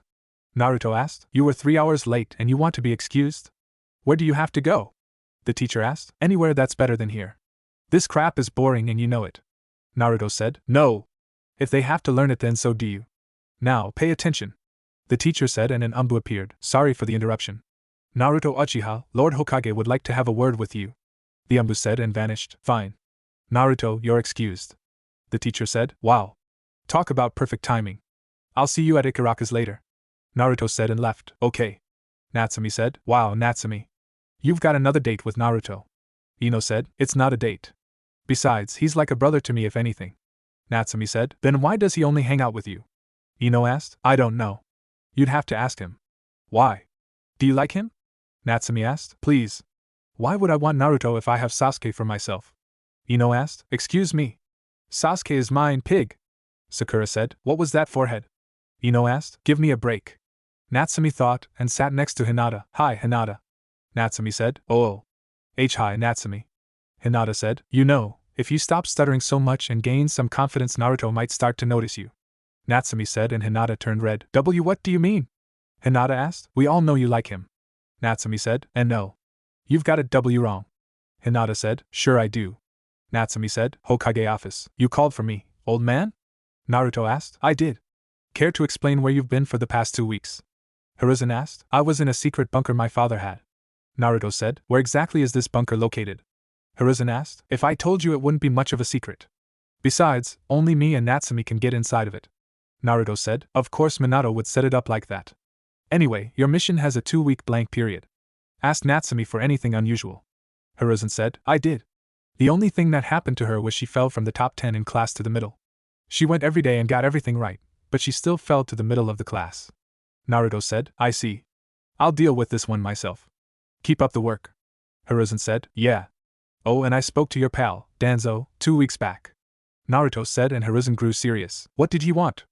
Hiruzen asked. The typical join his side for power. Don't worry. I declined and basically threatened him before leaving. He knows about my Sharingan being the strongest in clan history, and wants it for his own personal gain. Naruto said. I want to know if he even looks at you next time. Hiruzen said. You got it.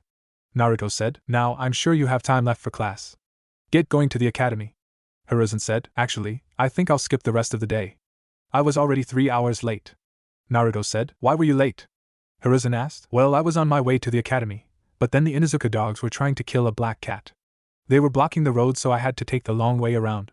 Naruto said, and Hiruzen pinched his nose. You're dismissed, Naruto. Hiruzen said. Later. Naruto said and walked out. Naruto. As he was walking around the village, Naruto started to think about his training and what he could do to improve on it. He needed some ninja tools and more clothes for a shinobi, but didn't know where he could find some. All he saw was civilian clothing stores and no ninja stores. He was walking while reading his book until he had a feeling he should look up. As he looked up, he noticed he stopped in front of a ninja supply store that seemed pretty new to him. I guess it wouldn't hurt to try this place, Naruto thought as he went inside. Hello? Is anybody here? Naruto asked. Welcome to Higarashi's ninja store. How can I help you, young man? The name Sato Higurashi. Sato said, and Naruto shook his hand. Naruto Uchiha, nice to meet you. Naruto said, an Uchiha with manners? That's rare. Sato said, my mom and older sister raised me well. Naruto said, I see. So, what can I do for you? You're the first customer for the store since we've just opened. Sato said, sweet. I need some kunai, shuriken, ninja wire and if possible some D-rank jutsus. Naruto said, I have just what you need, but I can't sell them to a civilian. Sato said, but I'm in the academy. It's my 2nd year. Shouldn't that count? Naruto asked. Yes. It does. However, since you are still in the academy, I can only give you practice kunai and shuriken. They're less durable than the actual thing, but it's all I can do for an academy student. I can sell you the ninja wire, but only about 10 feet of it. As for D-rank jutsus, I only have a few and most of them are elemental ninjutsu, so you need to know your chakra nature for those. Sato said, how do I figure out my chakra nature? Naruto asked, with this. It's called chakra paper. Sato said and gave Naruto a piece of paper. What do I do? Naruto asked. You channel some chakra into the paper. Do you know the basic chakra natures? Sato asked. Yes. Wind, water, fire, lightning and earth. Naruto said. Great. Now on the paper, after you channel chakra into it, each of the symbols will glow indicating your chakra nature. Green is wind, blue is water, red is fire, brown is earth and yellow is lightning. Give it a try. Sato said. Naruto channeled chakra into the paper, then watched as the results were shown to him. Yellow, blue and red were glowing on the paper, indicating he has lightning, water and fire chakra natures. What confused him were the numbers 1 through 3 appearing next to the glowing symbols. What do the numbers 1 through 3 mean? Naruto asked. It means your main affinity is lighting, the second is water, and the third is fire. It's weird because most Uchiha only have a fire chakra nature. Sato said. Then that's why it was a bit difficult for me to learn the fireball jutsu. Not only is fire not my main affinity, but my water affinity must be stronger than the fire affinity. Naruto said. Precisely. Now I'll gather everything you need and you can have a look around. Sato said. Naruto nodded and walked around the store looking at everything he had. Multiple different kinds of weapons, and some of them he never even saw before. Like he saw fans, but never saw why somebody needed a fan. He found different books on Konoha history, books on weapon forgery and clothes that were meant for ninja, but he didn't think any of them would fit for him. The thing that caught his eye was a sword that was stuck in stone that was locked behind a glass case. He would ask Sato about it and the history behind it. He went back to the front of the store to pay. Did you find anything else you needed? Sato asked. Just some books on Konoha history, but I learned enough of that in the academy. I do want to know about the sword in that glass case.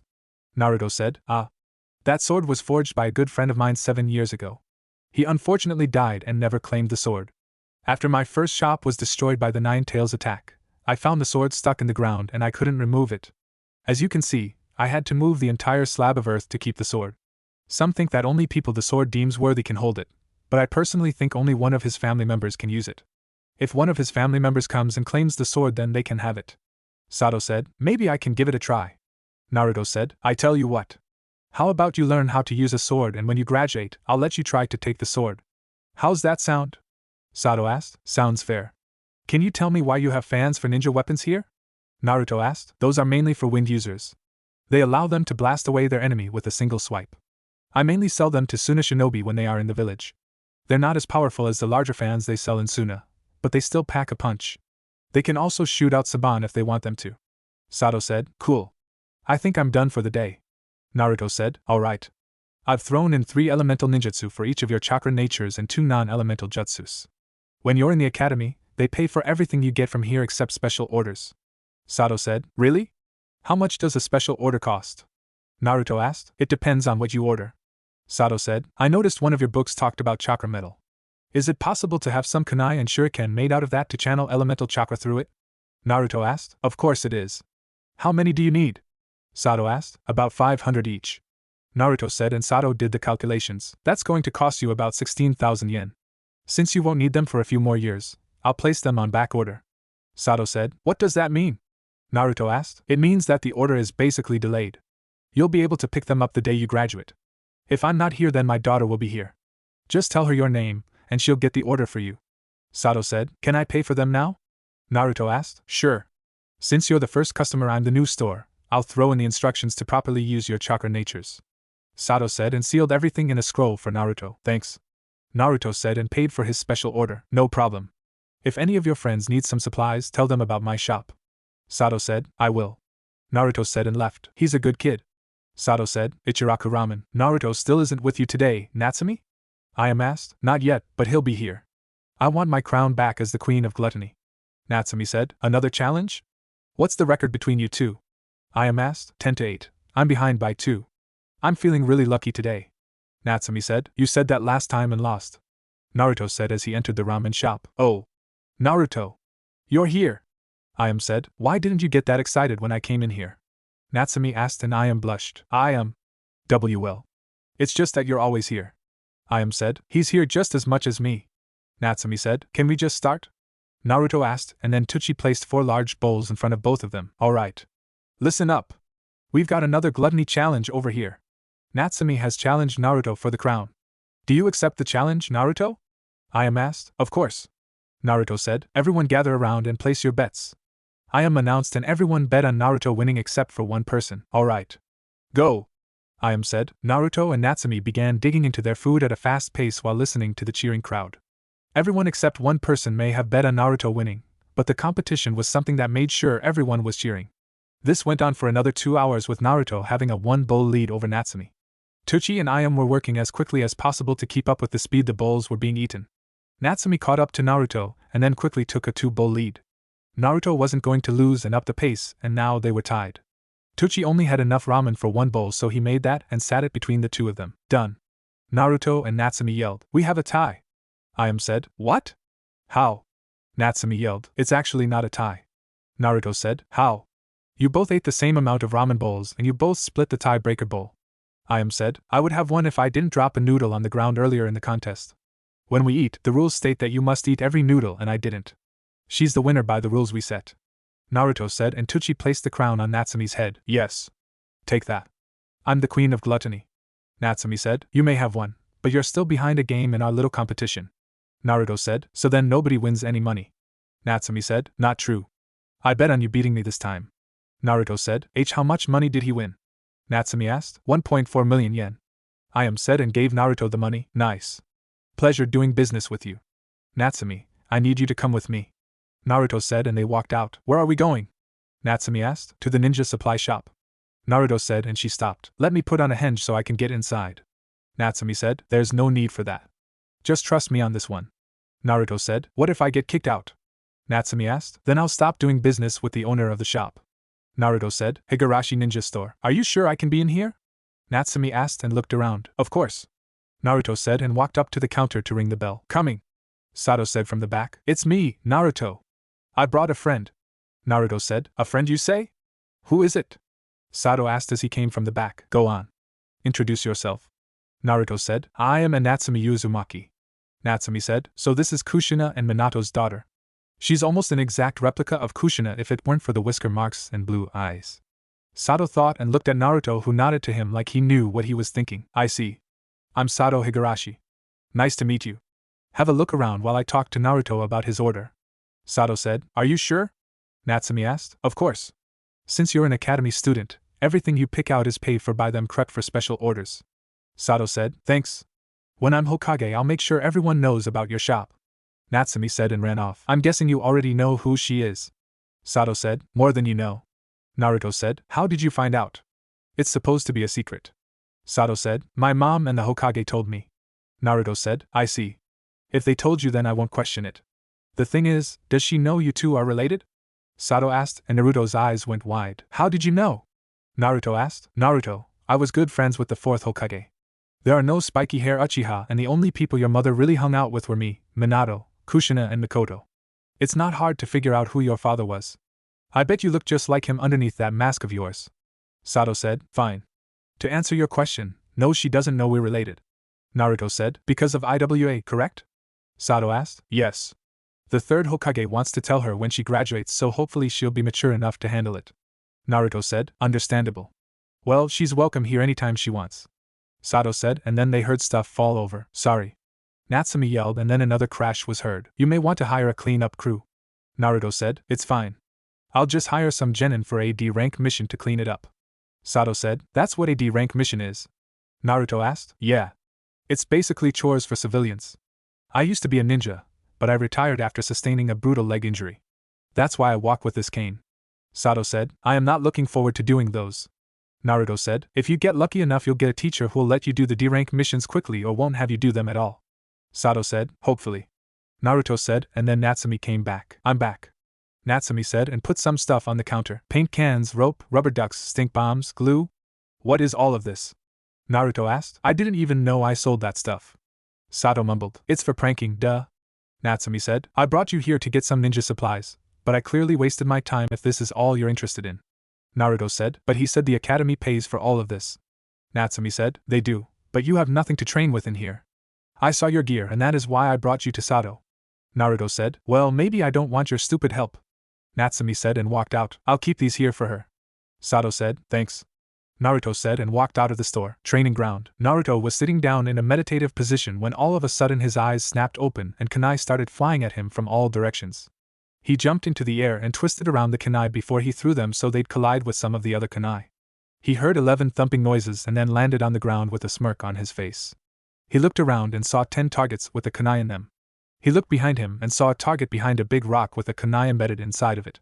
He sighed and took a drink of water before looking to his left. I know you're there. Naruto said, and 2 blank-masked Umbu appeared. They didn't talk and just attacked him, but unfortunately he was able to dodge them. They weren't that fast, but they were faster than him and they knew when to attack. Naruto used the fireball jutsu, but they dodged it at the last minute. They came at him with their swords drawn and tried to attack him, but his Sharingan was able to predict their attacks. He was thankful for his mother's reflex training to help him counter some moves. Naruto managed to grab the sword from one of them and slashed his stomach, but it was as if the Umbu didn't feel it. He was kicked away by both Umbu, but he was able to correct himself in the air and land properly. He looked up and saw one of the Umbu on him with his sword drawn aiming at his heart. Naruto's Manjikyu Sharingan activated and then he suddenly switched places with the other Umbu who was stabbed through the heart instead of him. The other Umbu was killed instantly and before the other could remove his sword, Naruto stabbed him in the back through his heart and killed him. He took the mask off to see who this person was, but both of the Umbu agents went up in flames. Naruto ran to the bushes and threw up over having to kill somebody like that. It took him a minute, but he got himself under control and went to see Hiruzen. Hokage office. What can I do for you, Naruto? Hiruzen asked. Why did the Umbu attack me? Naruto asked. What do you mean? The Umbu shouldn't have attacked you, and I can assure you that all of them are accounted for. Hiruzen said. I managed to get this off of one of them. Naruto said, and placed the blank mask on his desk. Root. Hiruzen mumbled. What's Root? Naruto asked. It's an illegally ran division of Umbu controlled by Danzo. I've been trying to get some sort of evidence on him, but he leaves no trace, and when the Umbu fail a mission, they go up in flames, removing them from existence. The fact that you got one of their masks is proof against Danzo that they exist, but it isn't enough. Hiruzen said. These two weren't that much stronger than me. They only had a slight edge over me in speed and they knew Kenjutsu, but I was able to evade them with my Sharingan. Naruto said. Then he'll send more of them after you and they'll be even stronger. You need to up your training and be prepared. The best I can do is have an Umbu operative watch over you. I don't want this to leak out somehow. Hiruzen said. I'll be fine on my own. I've picked up a few things from my training from Sato Higurashi. I'll have to go back eventually, but I have enough now to last me. Naruto said. What did you get from him? Hiruzen asked. Some practice kunai and shuriken, 3 elemental jutsus for my chakra natures and 2 non-elemental jutsus. Naruto said. Chakra natures? Which ones do you have? Hiruzen asked. Lightning, water and fire. Naruto said. Interesting. Most Uchiha normally have a fire chakra affinity and then copy other jutsus. Hiruzen said. He said the same thing. He also has a sword that apparently nobody has been able to use, and he'll let me try to take it after I graduate. That means I'll need a Kenjutsu teacher. Naruto said. Well, I can't help you out since it would be showing favoritism. I also can't tell you that there's a Kenjutsu area in the Shinobi section of the library. Hiruzen said, and Naruto caught on to what he was doing. It's okay. I guess you can't tell me that since the civilians run the library, there's no security after it closes in 5 minutes. Naruto said. That is correct. Now, I must get back to my work. Hiruzen said. One more thing. It's getting harder and harder for me to do the clone jutsu. Natsumi has the same problem. Is there a way you can help me with this problem? Naruto asked. You are correct. There is absolutely no way I can allow you to take this scroll on different types of clones. Hiruzen said, as a scroll mysteriously rolled to Naruto's feet. Right. I thank you for being honest and not getting my hopes up. I'll be happy to throw this in the trash for you since you have more work to do. Naruto said and picked up the scroll. That is most kind of you. Hiruzen said. I'll be going. Naruto said and left. Naruto. After sneaking into the library and finding what he needed, Naruto went to Kurenai's apartment to sleep for the night.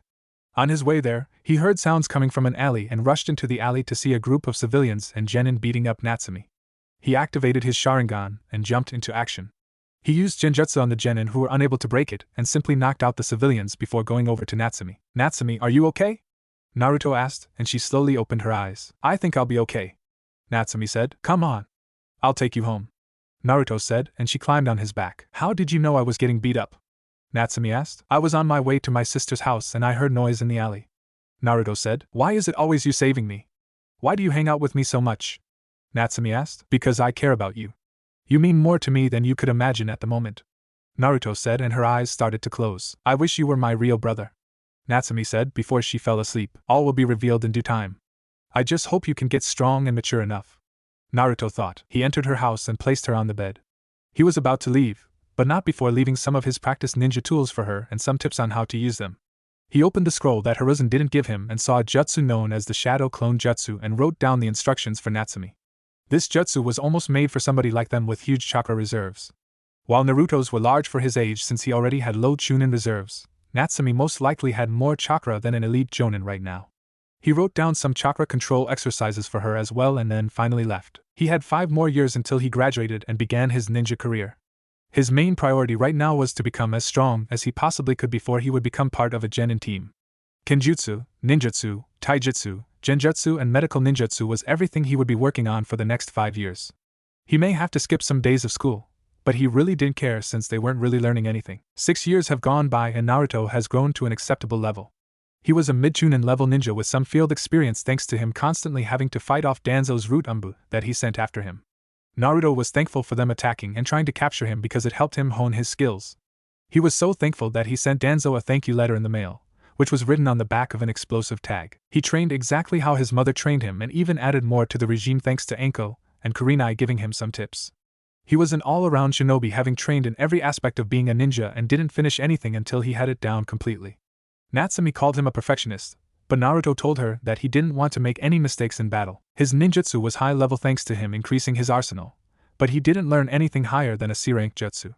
His lightning ninjutsu was his best since that was his strongest affinity, and he learned to shorten the hand signs for his lighting jutsus. He learned lightning beast, lightning ball, lightning fish, electromagnetic murder and thunderclap arrow. His water affinity was strong, but he wanted to be able to grab water from the air like Tobarama Senju, and he would work on that all the time.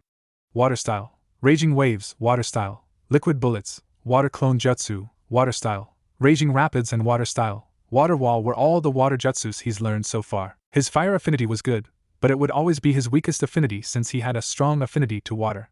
Fire style, fireball jutsu, fire style, phoenix flower jutsu and fire style, dragon flame jutsu were all the fire jutsus he knew. His taijutsu was about low to mid chunin level, which was good for him at his age.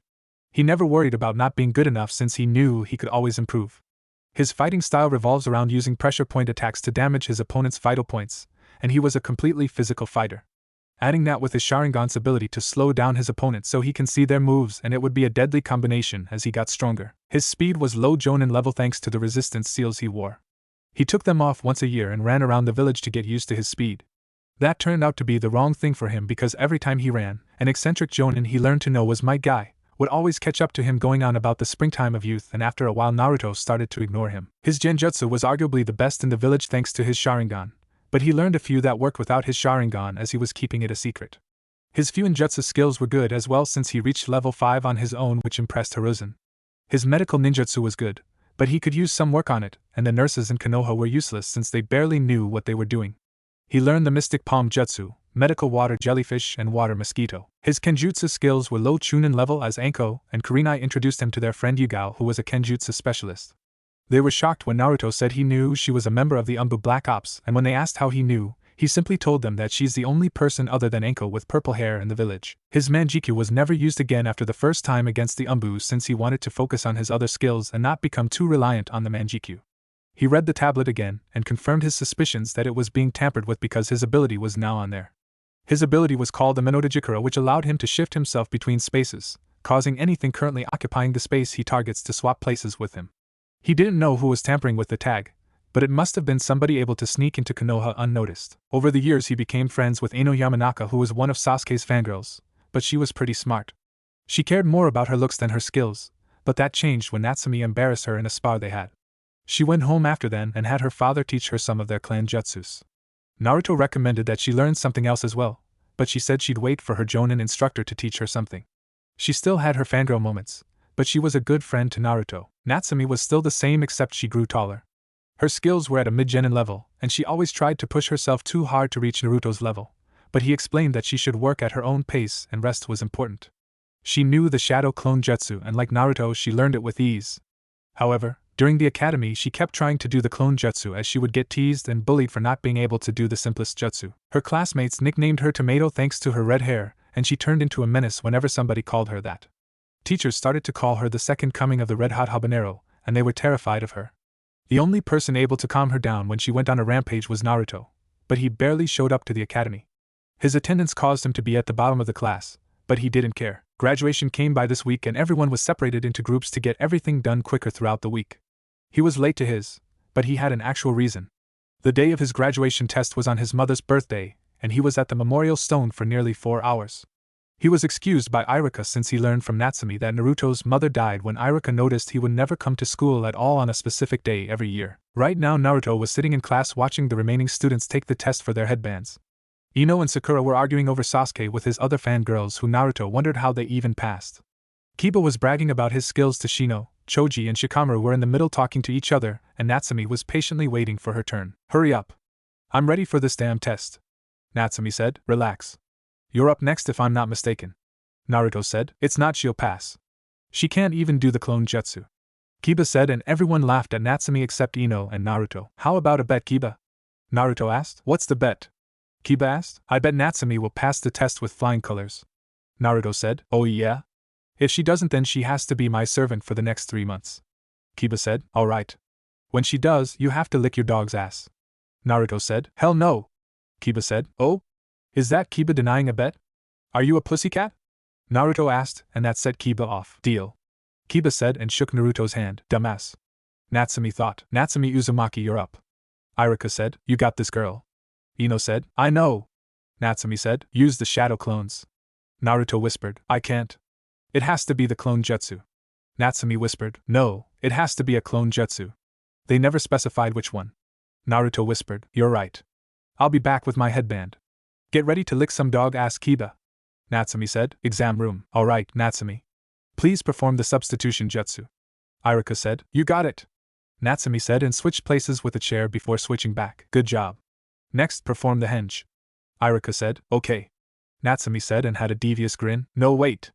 Iruka said, but it was too late as Natsumi transformed into a naked lady, causing Iruka and his assistant Mizuki to pass out from massive nosebleeds. You should have seen your faces. Natsumi said, rolling around on the ground laughing. Enough with the jokes. Iruka yelled and did his infamous big head jutsu. Sorry. Sheesh. Learn to live a little. Natsumi said, okay. Now the last part. Please create 3 clones. Iruka said, come on, Natsumi. You can do it. Iruka thought, go on, Natsumi. Show us why you're such a failure. I'll use you for my plans and get rid of the 9 tails at the same time. Mizuki thought, shadow clone jutsu. A puff of smoke went off, revealing 15 Natsumis looking at them both with smug looks on their faces. So, did I pass? Natsumi asked and released her clones. No. That's not the regulation jutsu. You fail. Mizuki said, what? That's fucking bullshit. You never specified what kind of clone I had to use. I'm gonna kick your fucking ass. Natsumi yelled as her hair split into 9 pieces. Calm down, Natsumi. You pass. All you had to do was make a clone. I never said which kind. Please don't hurt us. Iruka begged and gave her a headband. Who. Take that, Mizuki. You son of a. Natsumi yelled and ran out of the room. Damn it. Looks like I'll have to do this myself. Mizuki thought. Classroom. I wonder if she passed. Ino said, she did.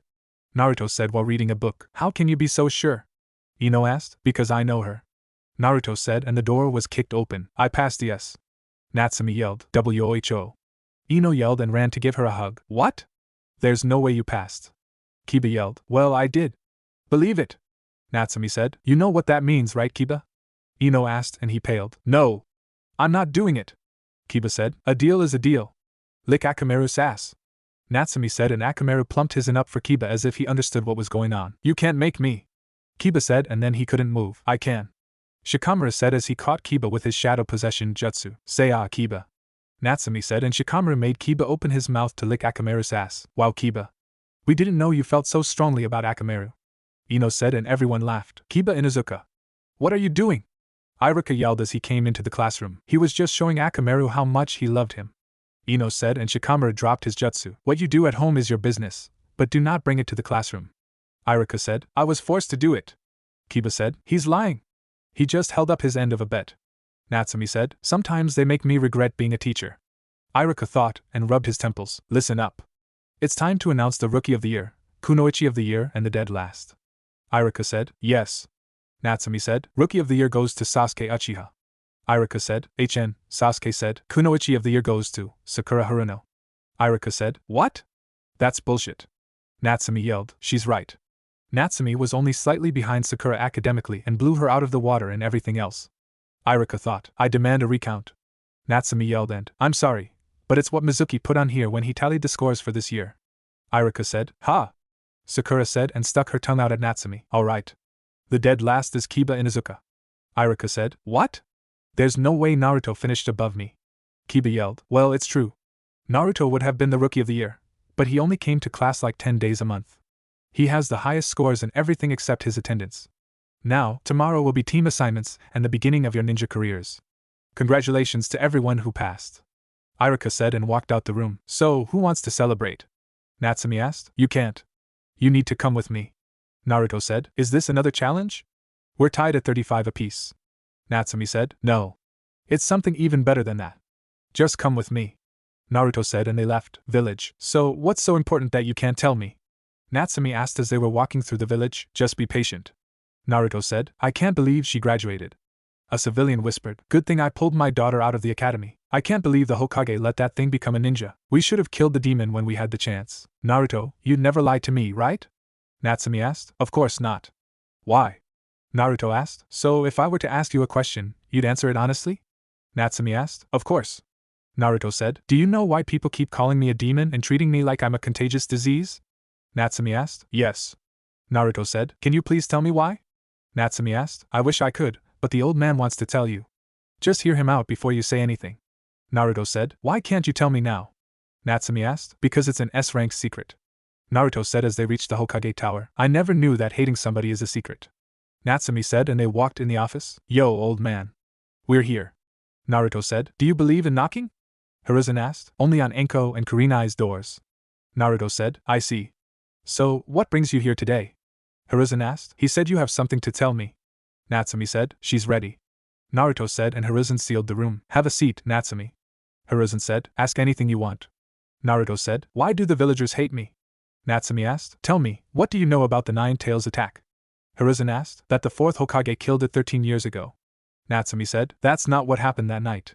The Nine Tails was defeated, but it was not killed. In order to stop a tailed beast, you must find a suitable container, and then seal it away. 13 years ago on October 10th, a baby was born and lost her parents to the wrath of the Nine Tails. That baby was chosen by the 4th Hokage to hold the Nine Tails and keep it from attacking the village. Hiruzen said, and her eyes widened. I was that baby. Natsumi said. Yes. You are what's known as a Jinchuriki. You are the reason this village still stands and its savior. Hiruzen said. So I'm the nine-tailed fox that attacked 13 years ago. Natsumi said and started to cry. No. You are its container. Think of it like this. If I put water in a cup, does the cup become water? Hiruzen asked. No. Natsumi said. That is correct. You are still Natsumi Uzumaki, and the nine-tailed fox is something completely different. Hiruzen said. Then if that's the case, why did they attack me? I was just an innocent little girl. Natsumi said. The people of this village hate and fear what they do not understand. However, your family would be ashamed of them if they knew how you were being treated. I tried to let you live a normal life and get adopted into a nice family by labeling this an S-ranked, but somebody leaked the information about you being the Nine Tails Jinchuriki to the village. I'm sorry for not telling you sooner, but you just weren't ready to handle the truth. Hiruzen said. You said my family would be ashamed of them, correct? Who are they? Do I have any family left? Natsumi asked. Here. Hiruzen said and gave her a picture. Who are these people? Well, I know the 4th Hokage, but who's the lady with the nice hair? Natsumi asked. Her name is Kushina Uzumaki. However, if she were alive you'd call her Mom. Hiruzen said. Mom. She's beautiful. Natsumi said. She was easily one of the most beautiful women when she was alive. She's been with your father since they graduated from the academy, and then 13 years later you were born. Hiruzen said. I hope my mom never got teased like I did. Natsumi said, and Hiruzen chuckled. Oh, she has, but for different reasons. She was teased and picked on because of her red hair and also because she was considered an outsider. Hiruzen said. Why? Natsumi asked. Because she was originally from the Uzushiogakure in the land of whirlpools. It was the home of the Uzumaki clan. Sadly, after she moved here, the entire Uzumaki clan was destroyed. Hiruzen said. So they picked on her because she wasn't born here? Natsumi asked. Yes. She was nicknamed Tomato because of her red hair. She was such a tomboy that she'd beat up anybody who messed with her. Her nickname around the village was the Red Hot-Blooded Habanero. Hiruzen said. So, when the people called me the second coming of the Red Hot-Blooded Habanero, I reminded them of my mom? Natsumi asked. Yes. It's funny because like you, only one person was able to calm her down if she went on a rampage. Hiruzen said. My dad. I guess you have something in common with my dad, Naruto. Natsumi said. You have no idea. Naruto thought. Now you do have some family left alive. A godfather, a distant cousin and a brother. Hiruzen said. Where the hell are they? Natsumi asked. Your godfather is out of the village since he runs our spy network. The money you receive every month comes from him. Your distant cousin has been out of the village for over 20 years and probably doesn't even know you exist. Hiruzen said. What about my brother? Why hasn't he been around? Does he hate me like everyone else? Natsumi asked. No. Hiruzen said. Well, he hasn't been here for me so he can kiss my ass. I don't need him. Naruto's my brother, and that's all that matters. Natsumi said. Listen, Natsumi. Your brother loves you very much and has been protecting you ever since he found out about you. Hiruzen said. Then why hasn't he said anything to me? Natsumi asked. Because I ordered him not to. You see, he's your half-brother and was born into one of the most powerful clans. Your father had another baby that was born exactly 2 months before you. I ordered him to not say anything to you because that would paint an even bigger target on your back. Hiruzen said. What do you mean? Natsumi asked. As you know from the academy, IWA hold a grudge against your father because of what he did during the Third Shinobi War. Had news leaked about him having any children, they would have tried to kill you. Kumo had a certain incident with your mother that I'll tell you another time, and they would have tried to get you as well. Had you known who your brother was at a younger age, you would have painted an even bigger target on your back and because his clan didn't like him. They called him the half-breed of the clan. Hiruzen said, "You're right. I would have screamed it to the mountains who my brother was." "So, who is he?" Natsumi asked. "I'll let him introduce himself." Hiruzen said and nodded at Naruto. "You know who he is?" Natsumi asked. "You're looking at him." "My name is Naruto Uchiha Namikaze. Minato Namikaze is my father and Sayuri Uchiha is my mother," Naruto said, as he took his mask off, revealing that he looked exactly like Minato with black hair and darker eyes. "You're my brother?" Natsumi asked, and Naruto nodded. "I couldn't exactly tell you, but I've known since the day after I first met you.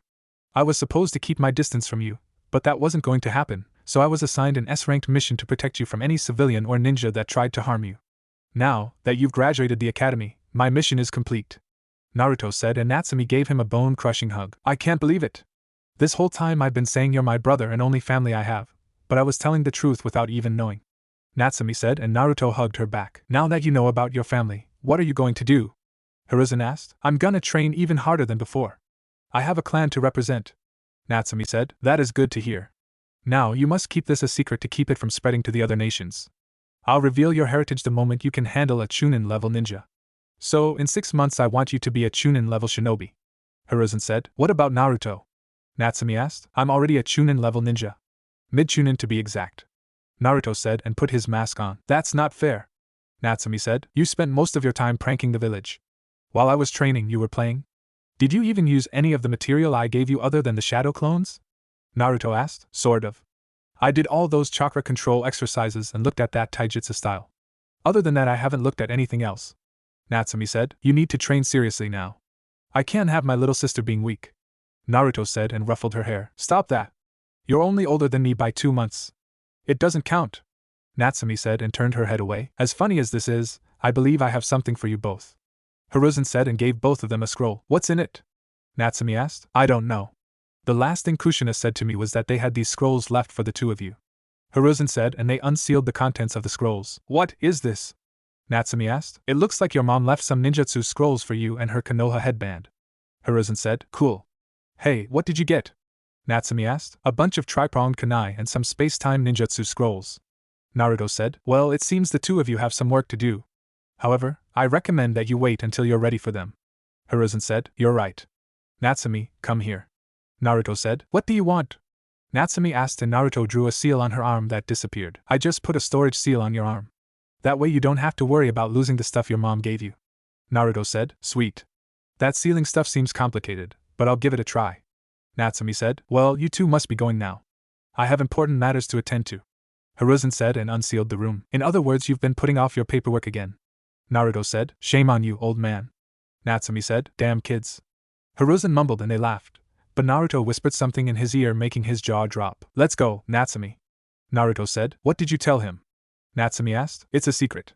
I need to get my sword from Sato," Naruto said. "Let's go. I want to laugh at you when you fail," Natsumi said. "Just for that, you can walk there," Naruto said and vanished. "Cheater," Natsumi yelled and jumped out of the window as Hiruzen's secretary came into the room. "Lord Hokage, I have those files from the civilian council for you," she said and pushed in 2 carts stacked with papers, then left. "Phew, luck," Hiruzen yelled and glared at the picture of Minato and Tobirama, who seemed to be smirking at him. "You bastards knew about this and didn't tell me," Hiruzen yelled and created some shadow clones. "Higurashi Ninja's shop. Took you long enough," Naruto said. "You cheated," Natsumi said as he entered the shop. "Yo! Old man Sato. I'm here for my sword and my order," Naruto said. "I'm her too," Natsumi said. "Well, if it isn't my favorite customers," Sato said as he came from the back carrying a scroll. "Check it out. We graduated," Natsumi said. "I see. Congrats to the both of you. Now, Naruto. There were a little bit of adjustments I had to make to your order," Sato said. "What was that?" Naruto asked. "Nothing bad. It's actually better for you and I don't have to charge you extra. The guy I usually get my materials from didn't have as much steel as I needed for you kunai and shuriken, so I had to make them out of carbon fiber instead of steel," Sato said. "What's the difference?" Natsumi asked. "Carbon fiber is 5 times stronger than steel, twice as stiff, lighter and more resistant to heat just in case you want to channel fire chakra through it. However, this is a rare kind of carbon fiber since it's also able to handle chakra a lot better than chakra metal, so these will last a lot longer," Sato said and handed one to Naruto. "Whoa. It really is lighter," Naruto said and handed it Natsumi. "Wow. It is," Natsumi said. "I believe you wanted to try the sword," Sato said. "You're right," Naruto said, and they walked to the sword. This is the sword? It doesn't look like much. Natsumi said. Well, here goes nothing. Naruto said and tried pulling out the sword, but it wouldn't move. Ah. Looks like you can't have it. Natsumi said and laughed. I was just kidding. Naruto said and removed the sword easily. What? How? Natsumi asked. There's something on the sword that pricked my hand and took some blood. Must be a blood seal on the sword that was set to activate when me or you touched the sword. Naruto said. She knows? Sato asked. Just found out. Naruto said as he was checking out his sword. That's right. Natsumi said. I see. Now, I have the scabbard for your Chikuto in the back. Sato said and went to the back. What's a Chikuto? Natsumi asked. That's the kind of sword this is. Naruto said. I knew that. Natsumi said. Sure you did. Naruto said. Whatever. Hey, maybe he can make you some of Dad's kunai made from that same carbon stuff or whatever it's called. Natsumi said. That's a good idea. Look at you being all smart. Naruto said as they walked to the counter. I was supposed to be Kunoichi of the year, but somehow Sakura won. Natsumi said. Don't worry. I'm sure that doesn't matter in the real world. Naruto said. He's right. From what I've been told about this Sakura girl, she doesn't train at all. We had a similar problem back in my ninja days. We had a girl just like Sakura and she was killed on her first mission outside of the village. However, you'll be fine. Sato said and gave Naruto the scabbard for his sword. Who was the guy she was always going after? Natsumi asked. Take a wild guess. Sato said. Dad. Naruto and Natsumi said at the same time. That's correct. Sato said. Should have known. Naruto said. You two go on and enjoy your day. You deserve it. Sato said. Thanks. Naruto said and they left the shop. Well, I need to go celebrate with the Ikarakas. Natsumi said. I need to get home and pack. Naruto said. Pack for what? Natsumi asked. Now that I'm a ninja and technically an adult, I can get my own place. I'll be in the same building, but a few doors down. Naruto said. What about this big sister of yours that I've never met? Natsumi asked. She knows and you've never met her because she's always out on missions. I'm sure you'll meet her eventually. One of them is a bit weird to say the least. Naruto said. She can't be that bad. Natsumi said. Yeah. If you say so. I'll see you tomorrow. Naruto said. Wait. Natsumi said. What is it?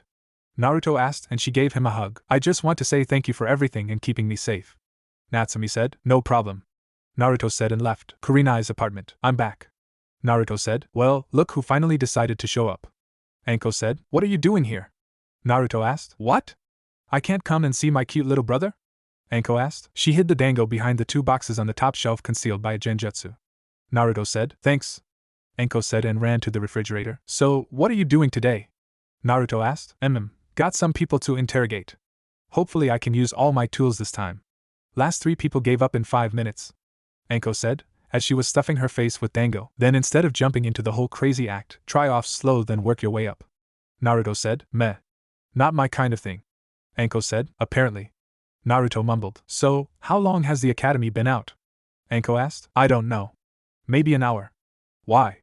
Gonna stalk Iruka? Naruto asked. It's not stalking. It's called surveillance. Anko said. Whatever. Naruto said. Hey, you graduated and got the headband, right? Anko asked. Yeah. Naruto said. Show me what's under the mask. Anko said. Fine. Underneath this mask is another mask. Naruto said and pulled his mask down to reveal another one. Are you kidding me?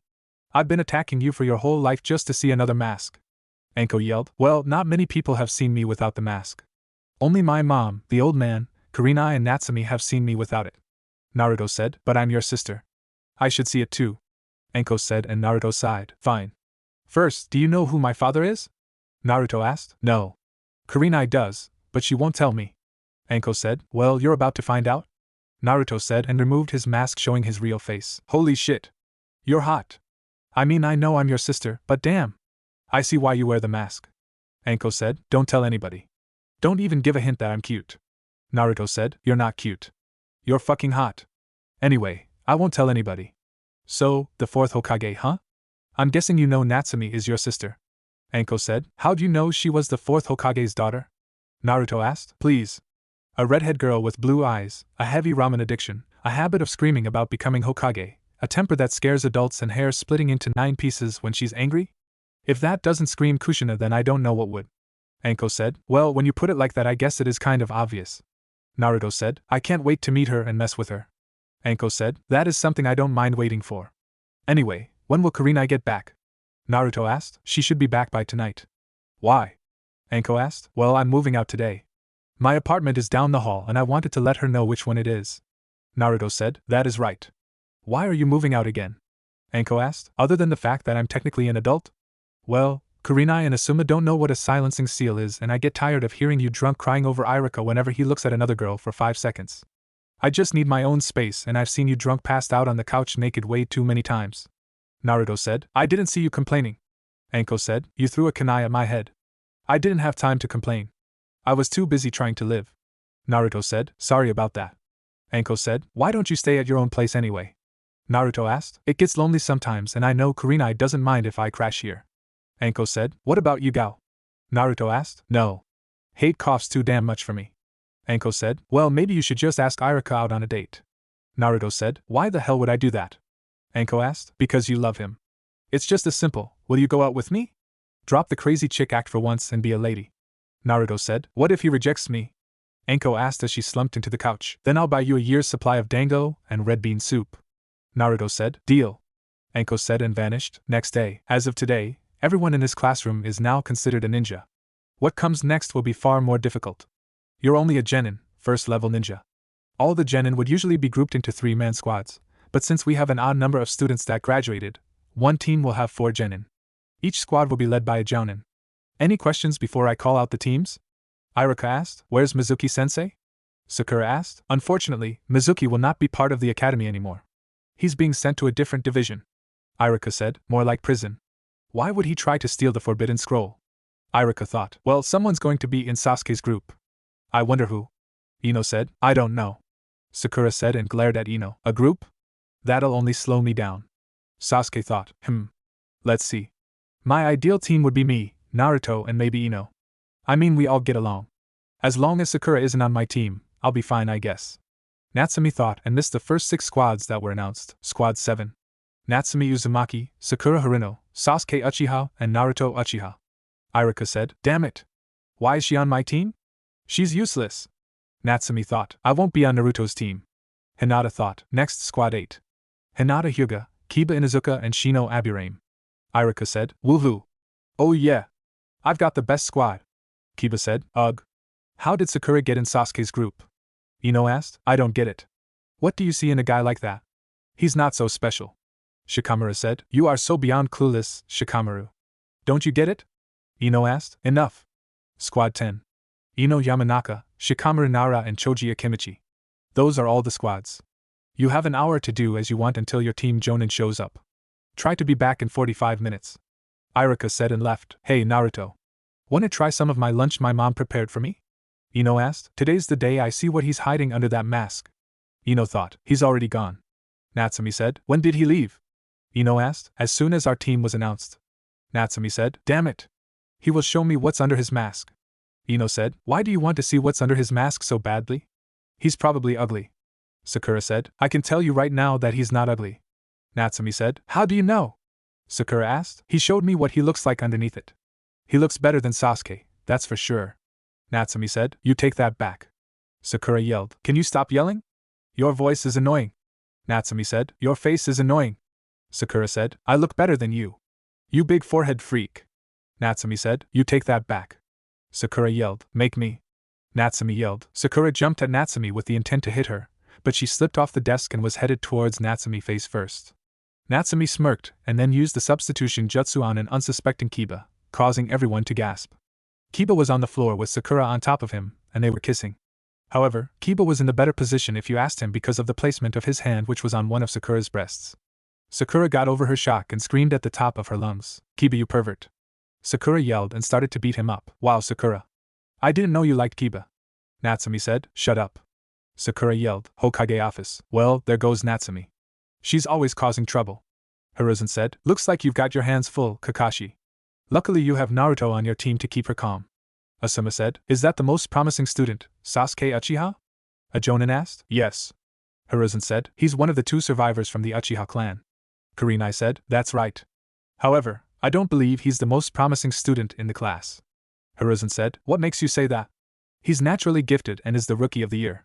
A Jonin said, that may be true, but there's another in that class who could have easily taken that title if he actually showed up to class.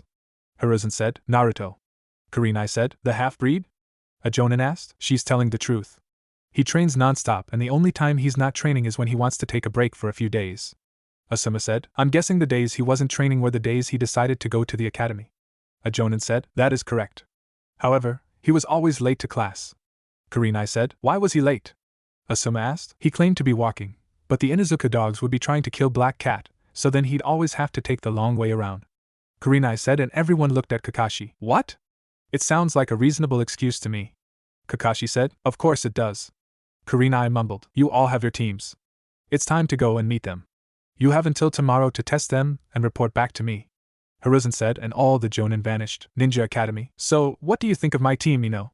Natsumi asked. I wish I was on your team instead of Sakura. At least she has another girl to talk to.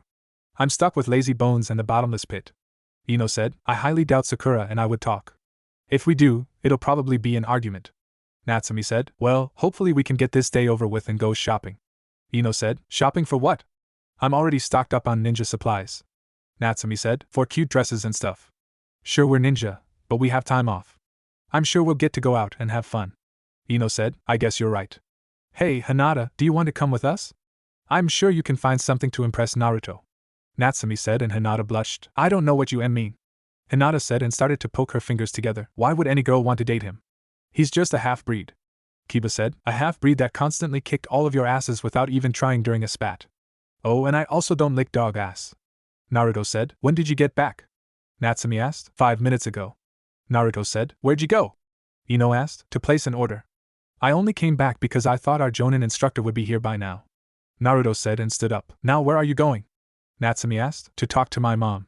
Naruto said. Oh. Natsumi said. You shouldn't leave. Our sensei could be here any minute. Sakura said. I'm sure my reputation has already gotten around. Whoever it is should expect me to be late. Naruto said and left. Natsumi, how long has it been since his mom died? Ino asked. She died right before the Uchiha massacre.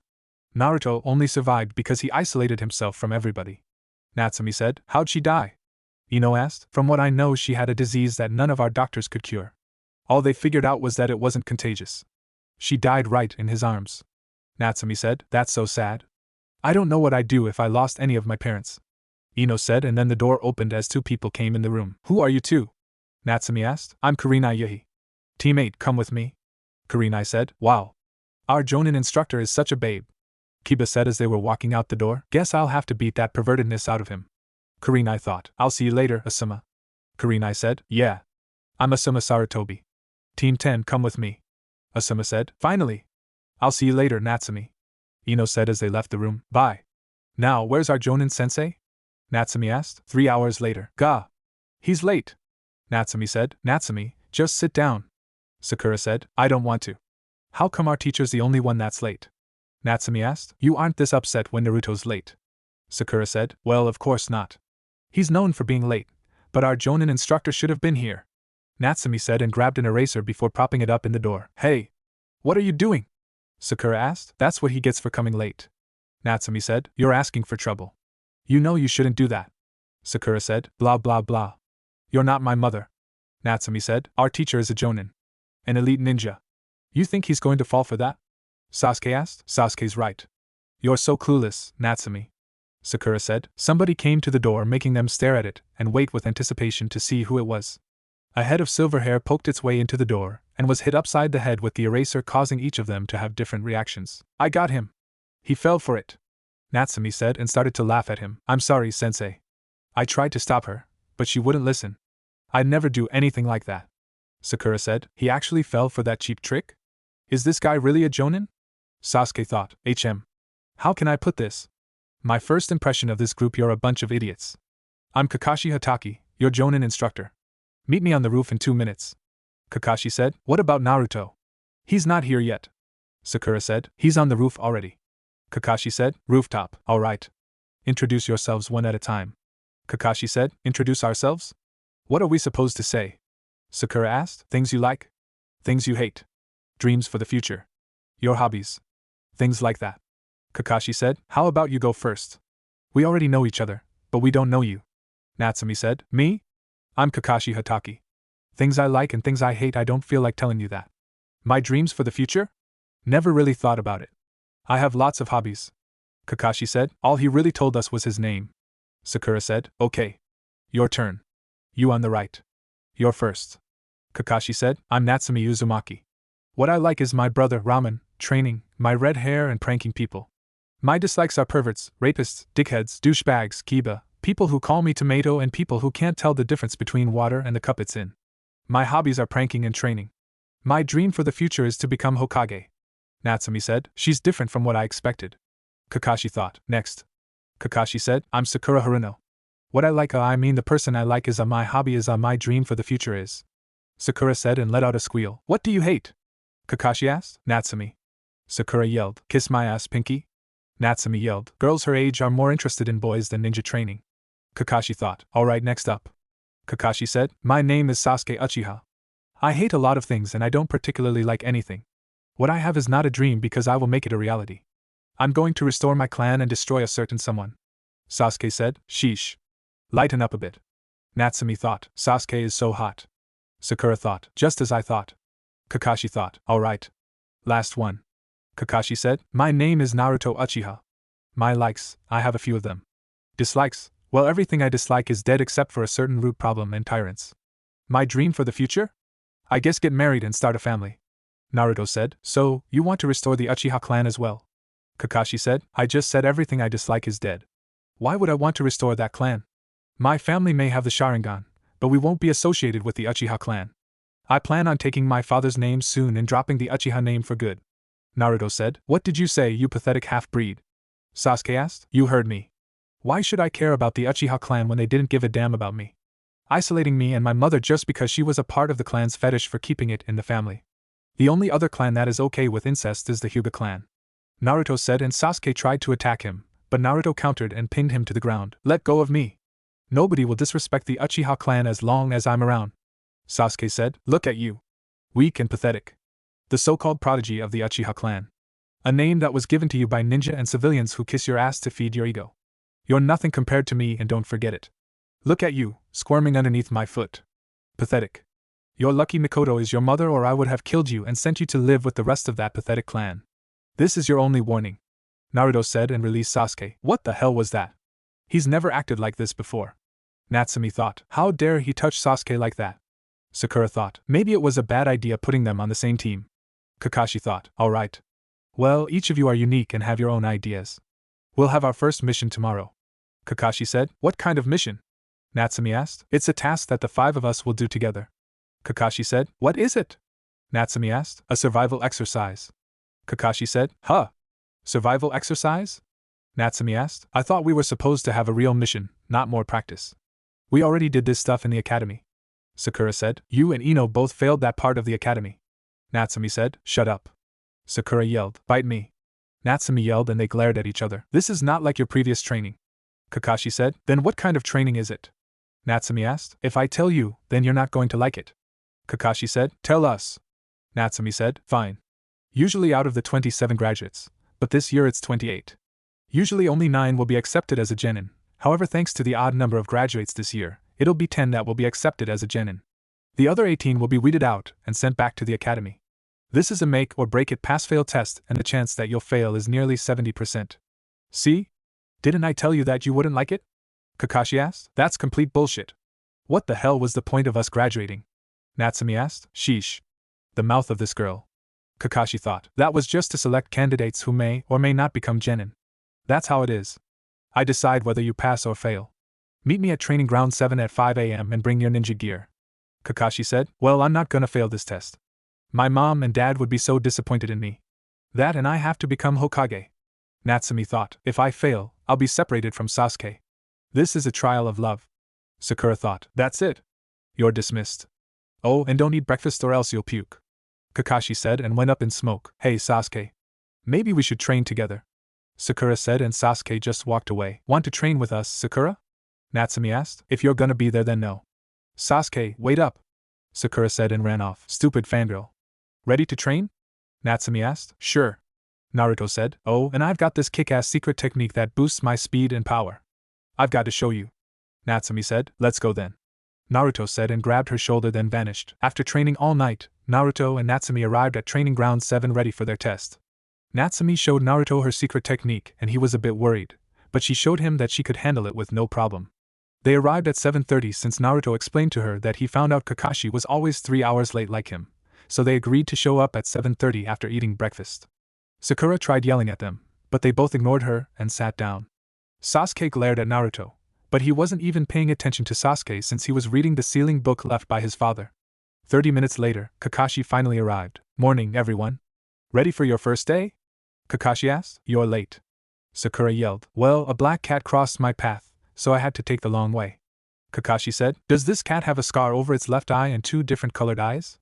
Naruto asked. "In fact it does," Kakashi said, and Natsumi just looked at him. "See? I was telling the truth. That's the cat the Inuzuka dogs keep trying to kill," Naruto said and put his book away. "I've heard about you." "Nice mask," Kakashi said. "Thanks," Naruto said. "What the hell is going on?" Natsumi asked. "Never mind that. Let's get started," Kakashi said and set a clock on a stump. "What's the clock for?" Sakura asked. "It's set for noon. Your assignment is very simple. You just have to take these bells from me. That's all there is to it. If you can't get them by noon, you go without lunch. You'll be tied to those posts, and you'll watch while I eat my lunch in front of you," Kakashi said. "So that's why," Sasuke thought. "He told us not to eat breakfast to make it harder on us." Sakura thought, and then realized something. "Wait a minute.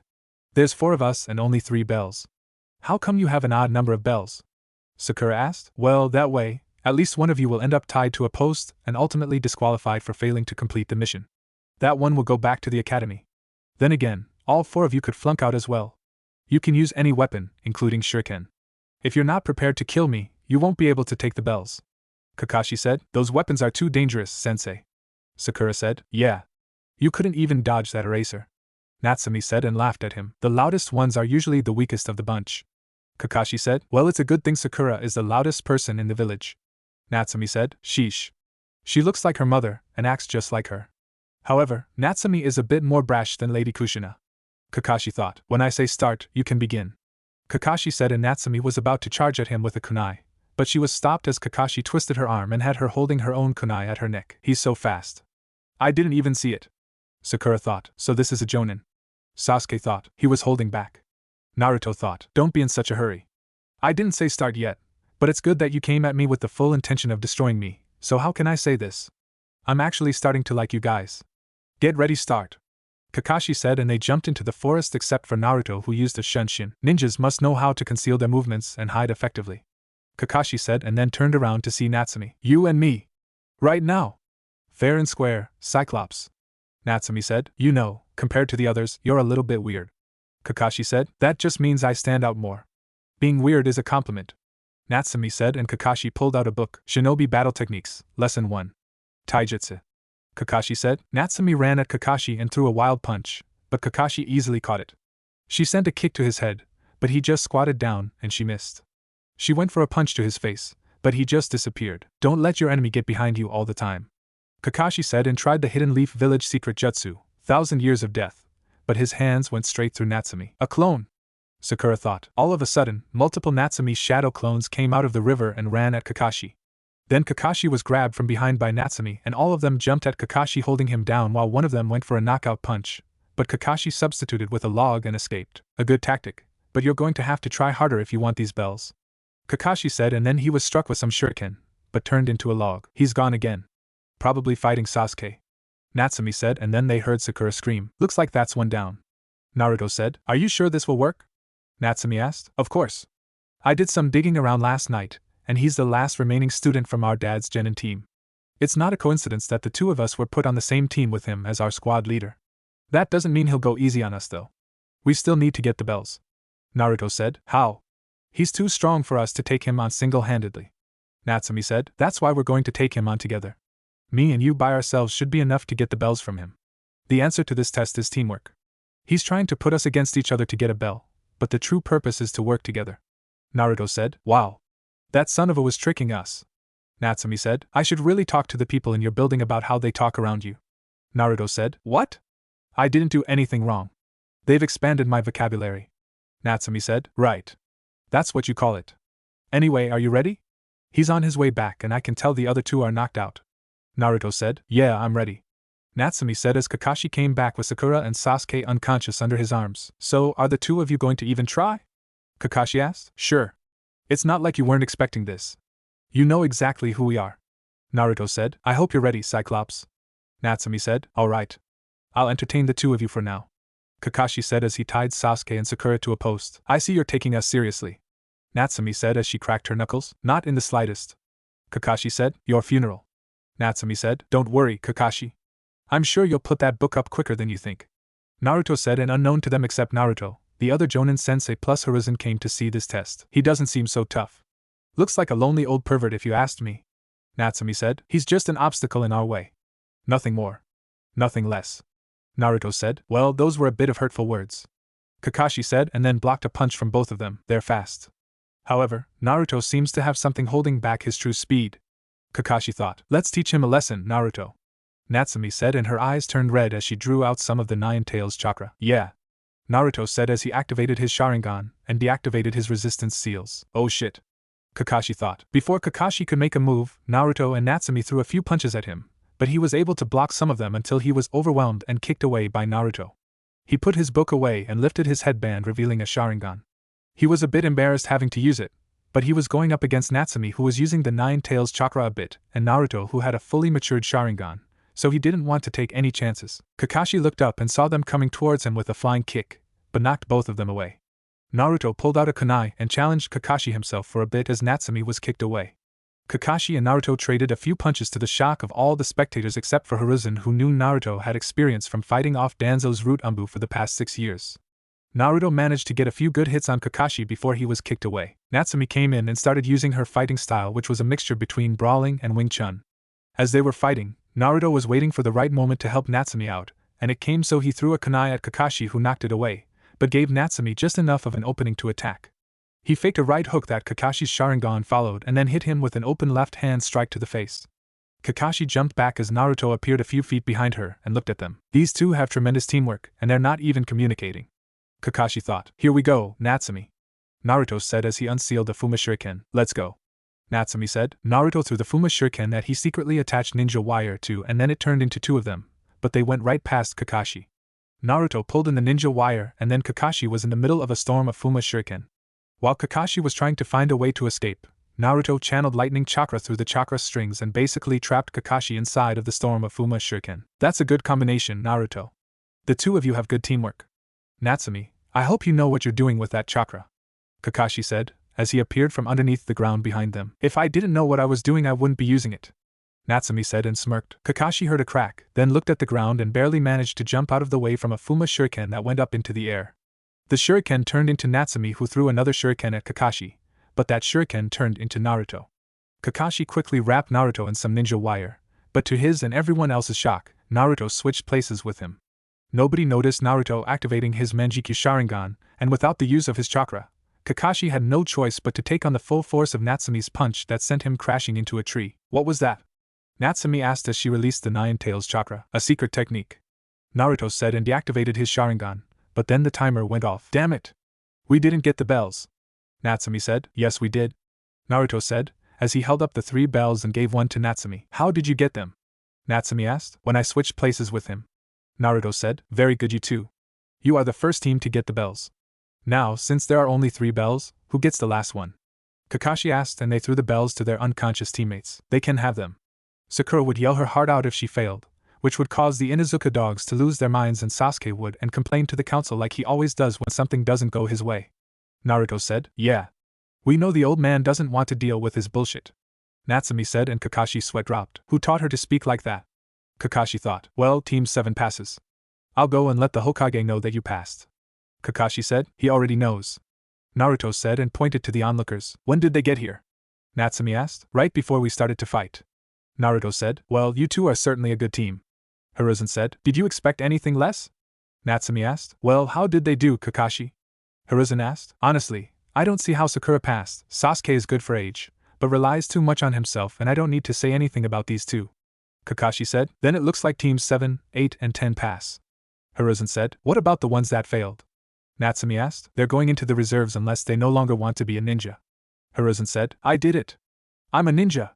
Natsumi said and started jumping around. However, I'd like to make a recommendation. Kakashi said. What would that be? Hiruzen asked. I'd like to recommend Naruto for a promotion to Special Genin. Kakashi said. What makes you say that? Asuma asked. Yeah. It's been quite some time since we've had a Special Genin. Hiruzen said. What's a Special Genin? Natsumi asked. It's for a new Genin that has the skills of a Chunin, but needs the field experience to get promoted to Chunin. Hiruzen said, does that mean I don't have to do those stupid D-rank missions? Naruto asked. Yes. You'll mainly do C-rank and B-rank missions. Hiruzen said, I'll take it. Naruto said, wait. We were supposed to become Chunin together. We can't do that if you get a head start. Natsumi said, don't worry. I won't take the promotion unless you're involved. Naruto said, the only way for that to happen is if she takes the Chunin exams in 6 months. Hiruzen said, then that's when I'm taking my promotion. Naruto said, congratulations, Naruto. The only person to get promoted this fast was the 4th Hokage. Hiruzen said, hey. Why am I tied to a post? Sakura asked, you got your ass handed to you. Natsumi said, shut up. Stupid tomato. Sakura yelled, the fuck did you just call me? Natsumi yelled and her hair split into 9 pieces as she walked towards Sakura. Aren't you going to stop her? Kurenai asked, why me? Naruto asked, because you're the only person in the village who can stop her. Kurenai said, that doesn't mean I have to do it all the time. Naruto said, Naruto, I'd rather not have a dead Genin in less than a week of having a team. Just calm her down. Kakashi said, fine. Natsumi, how about some celebratory ramen at Ikaraku's? Naruto asked, deal. Natsumi yelled and grabbed Naruto before running off, leaving a cloud of dust. Seriously? That's all it takes? Asuma asked, no. They have this little competition going on, and I believe they're tied at 35 wins each. This is going to be another challenge of theirs. Kurenai said, my money is on Natsumi. She's the defending queen of gluttony. Asuma said, that's a thing? Kakashi asked, oh yes. Their competitions brings the Ikarakus a ton of money. Hiruzen said, how do you know about that? Asuma asked, I may or may not have placed a few bets there myself. Hiruzen said, shame on you, old man. Naruto said, what are you doing here? I thought you left. Kurenai said, I'm a shadow clone. The boss wants to know if he's still part of Team 7. Clone Naruto said, yes. He's still part of Team 7. Hiruzen said, thanks, old man. The clone said, went up in smoke. Kakashi, free your remaining students, and then I'll see you all for your first missions.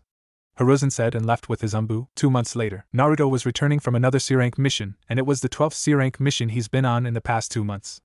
Bandit eliminations and escort missions were all he went on, but he was thankful he didn't have to do any D-rank missions.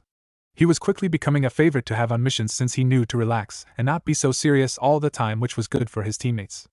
Given by the mask and the way he carried himself, a lot of people thought he was like Kakashi or arrogant like Sasuke, but he was different. Yo, Naruto. Do you mind giving the mission report? I need to get back to gate duty with Izumo. Kotetsu said, sure. I'll see you later. Naruto said and vanished. Mission office. Yo! I'm back, old man. Naruto said, as he entered the office. Naruto, don't you know how to knock? Kurenai asked, as she was in the room getting a mission for Team 8. Only on you and Anko's door. Mission complete, old man. Naruto said, Hi and Naruto. Hinata meekly said from behind Shino, HM? Oh hey Shino. How'd you make your voice sound like that? Naruto asked and everyone's sweat dropped. He can't be serious. Kurenai thought, hello Naruto.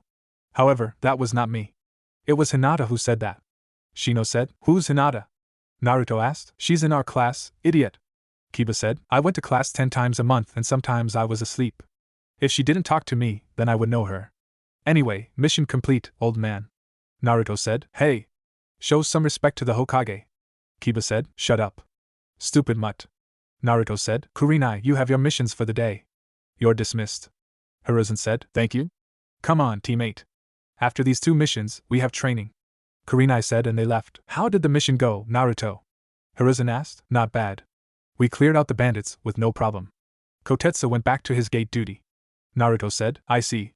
Since it's still early, how would you like a B-rank delivery mission? Hiruzen asked, why is a delivery mission listed as a B-rank mission? Naruto asked, because this goes straight to the Kazekage. Typically I would send a 2-man team of Chunin, but you're as strong as 2 Chunin combined from what I've heard from your missions and your test against Kakashi. Hiruzen said, I guess you're right. What's so important about this document? Naruto asked, it's an invitation for the Chunin exams that start in a few months. I've already sent letters to the other villages, but Suna. This shouldn't take you any longer than a week to accomplish. Hiruzen said, you got it. Naruto said and pulled out a book. A new book? Which one is it this time? Hiruzen asked. It's on how to create a jutsu. I want my own signature jutsu for myself. Naruto said, I see. I cannot wait to see what you come up with. Hiruzen said, I'll see you later. Remember, keep that seat warm for Natsumi. Naruto said and vanished. It's hard to forget. Hiruzen said, those 2 will be the future of the village and the leaders of the next generation to come. Hiruzen thought, Naruto. As Naruto was walking through the Konoha forest on his way to Suna, he was reading his book intently, and was already thinking of a jutsu to create for himself. He wanted it to be a fire-type jutsu, but he had to work on his fire manipulation first. He kept his sensory ability on high as he didn't want to get ambushed, and then out of the corner of his eye, he saw a puff of smoke. Being curious, he took a detour to see what it was and was shocked to say the least. He was looking at what appeared to be a wounded dragon that came up to his waist. He used what medical knowledge he had and healed the dragon. "There you go," Naruto said. "Thanks." "Who are you?" the bird asked. "You're a summoning creature." Naruto said. "Exactly." The dragon said. "Well, the name is Naruto Uchiha." "What happened to you?" Naruto asked. "Nice to meet you, Naruto. I'm Comet. To answer your question, I was injured by a snake on my way to find a summoner for the dragon contract since our last summoner died a few years ago. Manda started a war many years ago with some of the summoning creatures." Comet said. "Who's Manda?" Naruto asked. "He's the boss summons of the Snake Clan. He started a war between the dragons, toads, snakes, slugs over 20 years ago. The toads, dragons, and slugs are allied, but Manda ruined the reputation of the Snake Clan and is currently trying to get rid of us. We've lost some good dragons due to this war, and we want to stop it." Comet said. "The snakes sound like they are very powerful." Naruto said. "They are, but their strength isn't what makes this difficult. A dragon and toad could easily defeat a snake, but they have the ability to sneak around undetected, and that's how they've been killing us off." Comet said. "I see. If you're in the middle of a war, why come look for a summoner then?" Naruto asked. "Lady Catalina is the summoning boss for the dragons, and he thought we'd be stronger if we had a summoner." Comet said. "This Manda must be an idiot to start a war with 3 different summoning clans. Anyway, I'm kind of on a mission and need to get going." Naruto said. "You're a ninja?" the Comet asked. "Yeah. I'm from Konoha," Naruto said and pointed at his headband. "Do you want to be the new dragon summoner? We could use a good ally like you," Comet said, and then a puff of smoke went off, revealing a dragon the size of the tree surrounding them. "Comet, what are you doing?" the dragon asked, and it was a feminine voice. "My apologies, Lady Catalina. I was doing my mission to locate our new summoner, and then I was attacked by a snake. I was going to heal up in return, but this ninja healed me," Comet said. "Is this true, ninja?" Catalina asked. "Yes. Naruto Uchiha, pleasure to meet you," Naruto said and bowed. "Naruto? Tell me, what is your mother's name?" Catalina asked. "Sayuri Uchiha." "Why?" Naruto asked. "It is an honor to finally meet her hatchling. I am Catalina. I was your mother's personal summons, and now I am the boss summons of the Dragon Clan. Had I known you were still alive, I would have come to you sooner," Catalina said. "My mom never mentioned she had a summoning contract." Naruto said. "I see, but it is true. She was the very first summoner of this specific contract." Harper said. "Can he be our summoner?" Comet asked. "I have no problems with that. Allying with Konoha again will be good for us," Catalina said, and then a summoning scroll appeared at his feet. "Not to be rude, but I'm in the middle of a mission right now." "What should I do?" Naruto asked. "Prick your finger and sign them in blood. You'll need to make a handprint as well underneath your name. Comet will be your personal summons, but he's due to start training, so he won't be available for some time," Catalina said. "Awesome," Comet said. "There. Now what?" Naruto asked. "Now you can continue with your mission. If you are traveling a long distance, summon one of us. We have some dragons that are mainly transportation summoning creatures," Catalina said, and went up in smoke with Comet. "Well, I guess I won't have to walk to Suna," Naruto said, and went through hand signs. Summoning jutsu. "Greetings, Naruto. I am Dash. How may I be of service?" Dash asked. He was a falcon the size of a house. "Can you take me to Suna?" Naruto asked. "Of course. Just hold on. I am one of the fastest of the Dragon Clan," Dash said, as Naruto hopped on. "All right. I'm ready," Naruto said, and Dash flew off like he was shot out of a cannon. Suna. The gate guards at Suna were relaxing as the sun was shining right on top of them. They weren't expecting anybody today, so imagine their surprise when a huge dust cloud was coming straight towards them. They went on guard and readied themselves for an attack. They were shocked to see a huge dragon stop, and then a person jump off. "Halt! State your name and business for visiting Suna," a guard said. "Oh right. I'm Naruto Uchiha, and I'm here to deliver a message to the Kazekage directly from our Hokage," Naruto said. "You're a bit early. We weren't expecting you for a few more days," the guard said. "I caught a ride," Naruto said and pointed at Dash. "I shall return to the summoning world, Naruto," Dash said and went up in smoke. "Very well. You may enter," the guard said. "Thanks," Naruto said and walked into the village. "You saw the dragon, right?" one of the guards asked. "Yeah," the other guard said. As he was walking around, Naruto noticed people would stare at him and figured it was because he wasn't from around here. He was looking around and noticed a few shops that sold ninja gear and decided he'd look into them after he delivered his message to the Kazekage. As he was walking, he noticed somebody was following him, but he ignored it for now and decided to deal with it later. He reached the Kage Tower and went up to the secretary. "Excuse me?" Naruto said. "Yes. How may I help you?" she asked. I'm here from Konoha to deliver a message to the Kazekage. Naruto said. You're a few days early, but he's available. Right this way. The secretary said and led him to a door before knocking. Enter. A male voice said. Lord Kazekage, the Konoha messenger has arrived. She said. He's early. The Kazekage said. I had a ride. Naruto said. Very well. What is it the Hokage has for me? The Kazekage asked. It's an invitation to the Chunin exams in a few months. Naruto said and gave him the scroll. I see. Very well. You will see me there. Now you should seek shelter as we are expecting a sandstorm soon. After that you must leave. The Kazekage said as he wrote a response and gave Naruto the scroll. Sure. Naruto said and bowed before leaving. Naruto, where should I go now? Naruto asked himself. He was walking around the village, and once again he was being followed. He was walking around not paying attention and knocked somebody to the ground. Hey! Watch where you're going. A girl said. Sorry about that. Naruto said and helped her up. Yeah, you better be. The girl said. You don't have to be such about it. I apologized and helped you up. The least you could do is say thank you. Naruto said. Excuse me. Do you know who I am? The girl asked. No, and frankly I don't care. As far as I know, you're a spoiled girl with no manners. Naruto said. I am the daughter of the Kazekage. She said. So? Naruto asked. That's it? That's all you have to say? She asked bewildered. Yeah. I mean I'm not even from here. Is everybody rude like you? Naruto asked. I'm not rude. I'm basically royalty and I've kinda grown accustomed to people treating me like that. My name is Temari. Temari said. Naruto Uchiha. Naruto said. What's a Konoha Chunin doing here? Temari asked. I'm not a Chunin. I'm an elite Genin and I had to give your father a letter for the Chunin exams in a few months. Naruto said. An elite Genin? What's that? Temari asked. It's a new Genin that has the skills of a Chunin, but needs the field experience to get promoted to Chunin. Naruto said. Wow. So, will you be taking the Chunin exams? Temari asked. Yeah, I'm still taking them. Naruto said. Isn't that cheating? Temari asked. Not really. I'm not a Chunin, I just have the strength to fight a Chunin. Naruto said. How old are you anyway? Temari asked. 13. You? Naruto asked. 14. Temari said. Are you a Chunin? Naruto asked. No. I wanted to be on a team with my brother, so I waited 2 years before I entered the academy. I'm the oldest. My brother Kankuro is your age and my brother Gaara is 12. Temari said. Cool. So, do you know where a hotel is? I need to find somewhere to stay for a couple days. Naruto said. You can stay at my place with me and my brothers. Temari said. We just met and you're already taking me home? Wow, this is so unexpected. You never even took me to dinner. Naruto said and Temari blushed. What? It's not like that. Temari said. I know. I'm just messing with you. Naruto said. And maybe I can show you around. Temari said. Get a hold of yourself, Temari. Temari thought. Like a date? Naruto asked. No. I mean yes. I mean no. Temari said. How about we agree that it's a date and in return, I'll take you out on a date if you're at the Chunin exams. Sounds fair? Naruto asked. Sure. Now come on. Temari said and grabbed his hand. Wow. Holding my hand already. You move fast. Naruto said. Shut up. Temari said and blushed again. As they were walking through the village, everyone was staring at Temari because she was holding hands with a boy and she's never done that before. While Naruto was getting glared at by the boys, Temari was receiving some glares of her own from the girls who were watching Naruto once he stepped foot in the village. Temari stayed silent, while Naruto was just looking around at everything until they came to a stop. Where are we? Naruto asked. It's a restaurant. They sell my favorite foods here. Temari said, as they walked in. Lady Temari, welcome. Oh? Who is this? A boyfriend?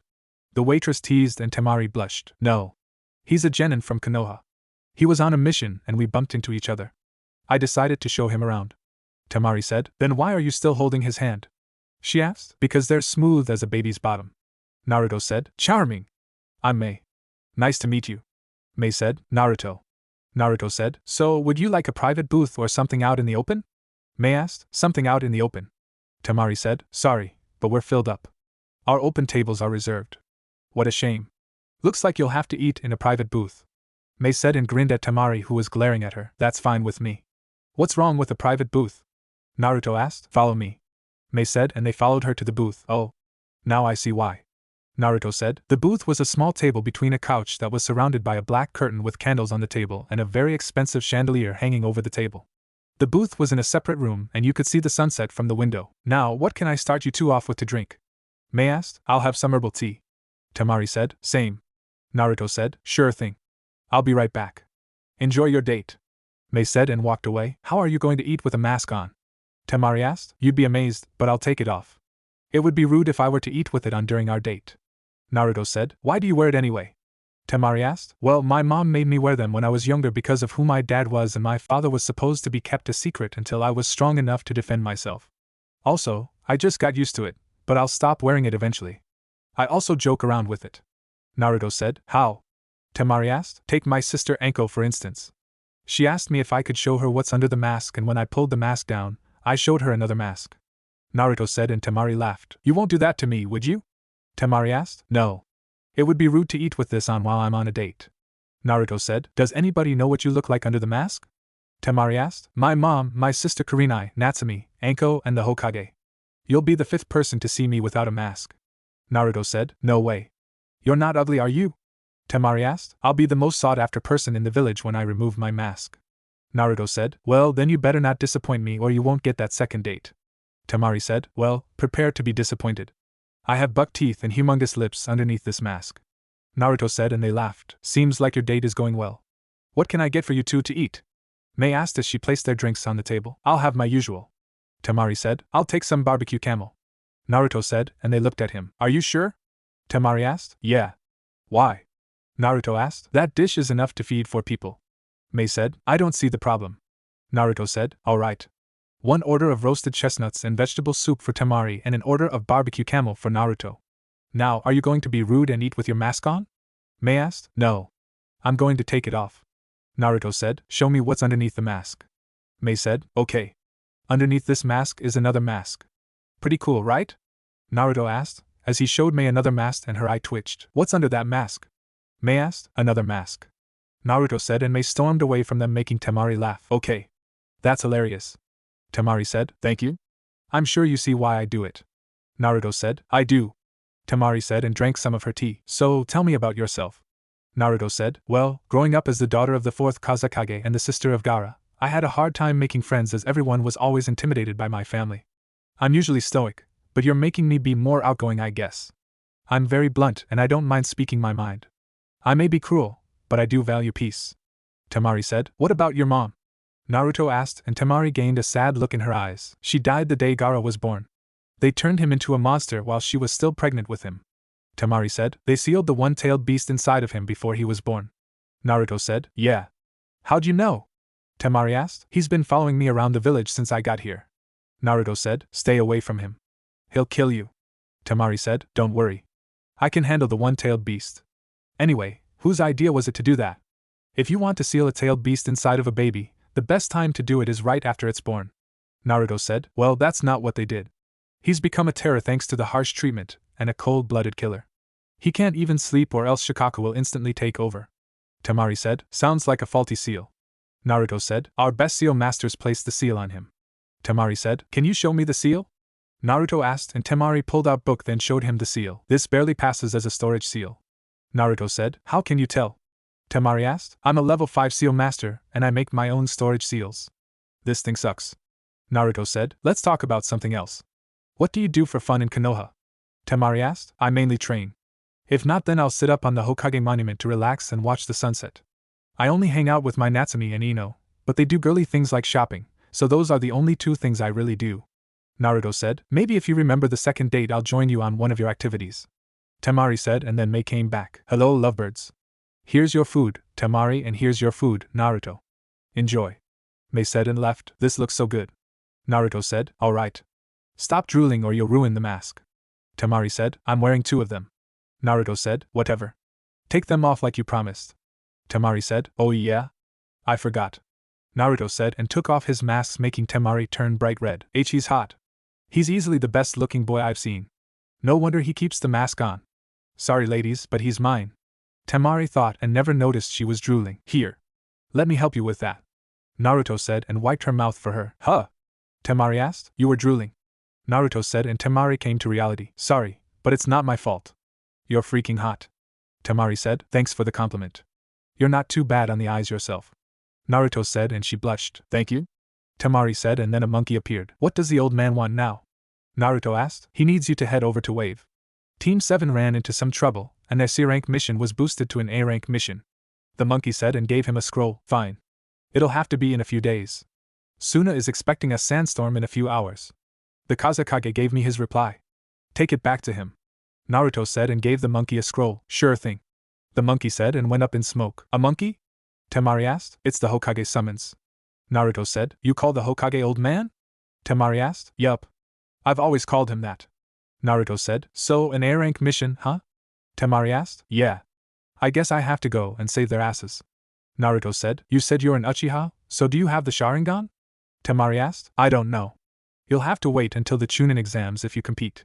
Naruto said. I guess that's fair. How's your food? Temari asked as she took a bite of hers. It was good. Naruto said. What do you mean by was? Temari asked and then looked at his empty plate. I mean, I ate it all. It was really good. Naruto said. How did you finish so quickly? Temari asked. I'm used to eating a lot. I have a big appetite. Naruto said. I can tell. So, any specific place you want to visit? Temari asked as she finished eating. That ninja store caught my attention. Maybe I can get some new jutsus while I'm there. Naruto said, as he paid for the food and put his mask back on. Sure. I need to pick up my fan anyway. Temari said. So you're a wind type user? Naruto said. Yeah. Are you a wind user? Temari asked. Nope. Naruto said. Well, what kind do you use? Temari asked. Can't tell you. If we fight during the Chunin exams, I don't want to give you any type of advantage. Naruto said, as they left the restaurant. I hope you're not expecting much at this store. Everyone here is mainly a wind or earth type user. Unless you have an earth chakra nature, you won't find much here. Temari said. I just want to look inside. I never said I was going to buy something. I said maybe I can get something. Naruto said. So, what was your father like?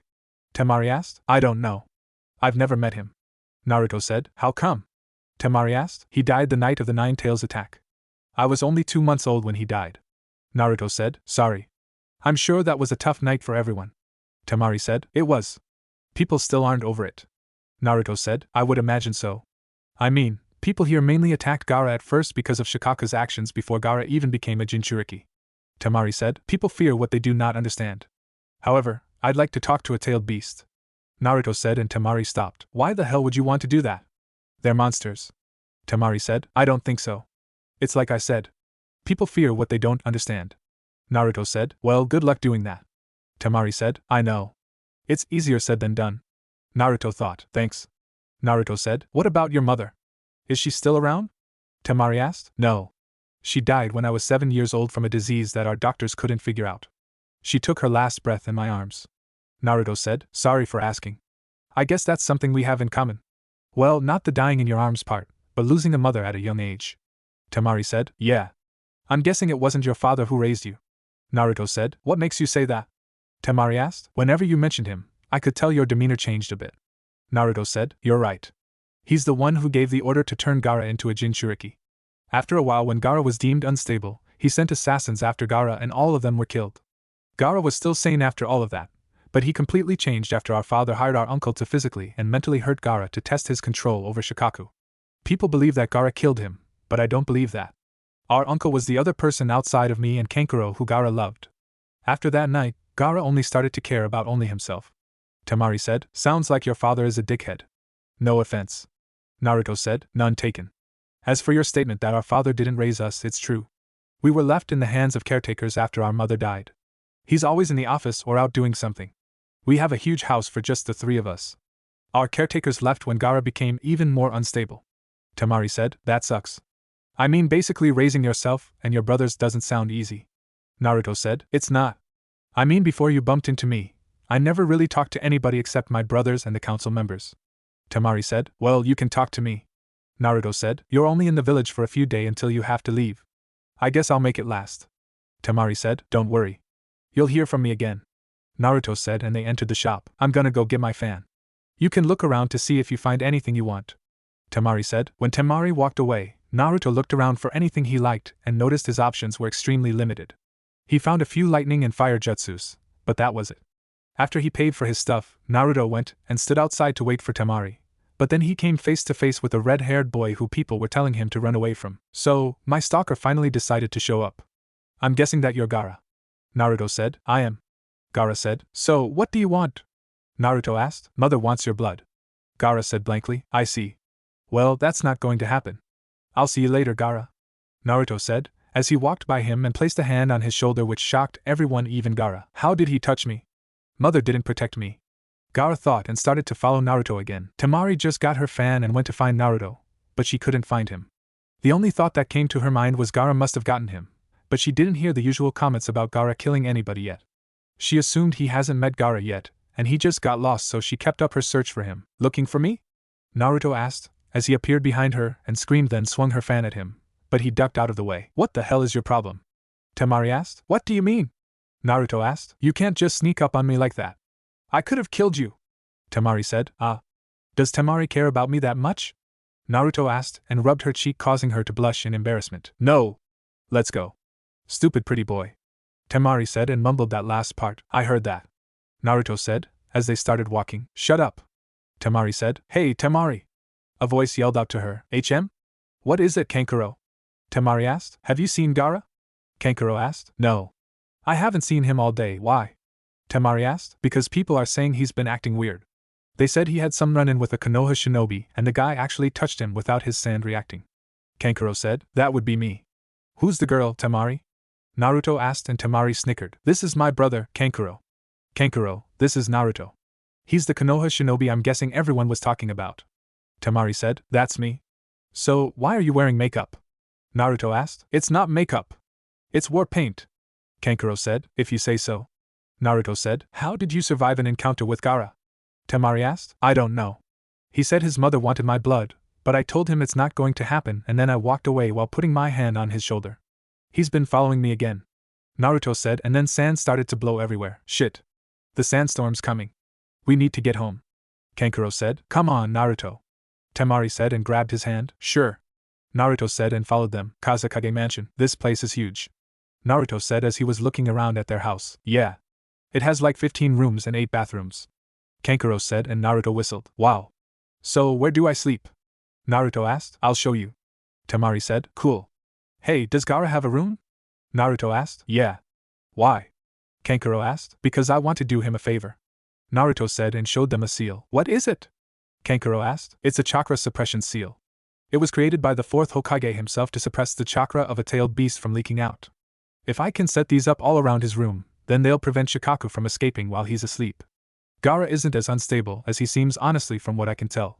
Naruto said. How can you say that? He kills people who get close to him. Kankuro said. He hasn't killed you or Temari.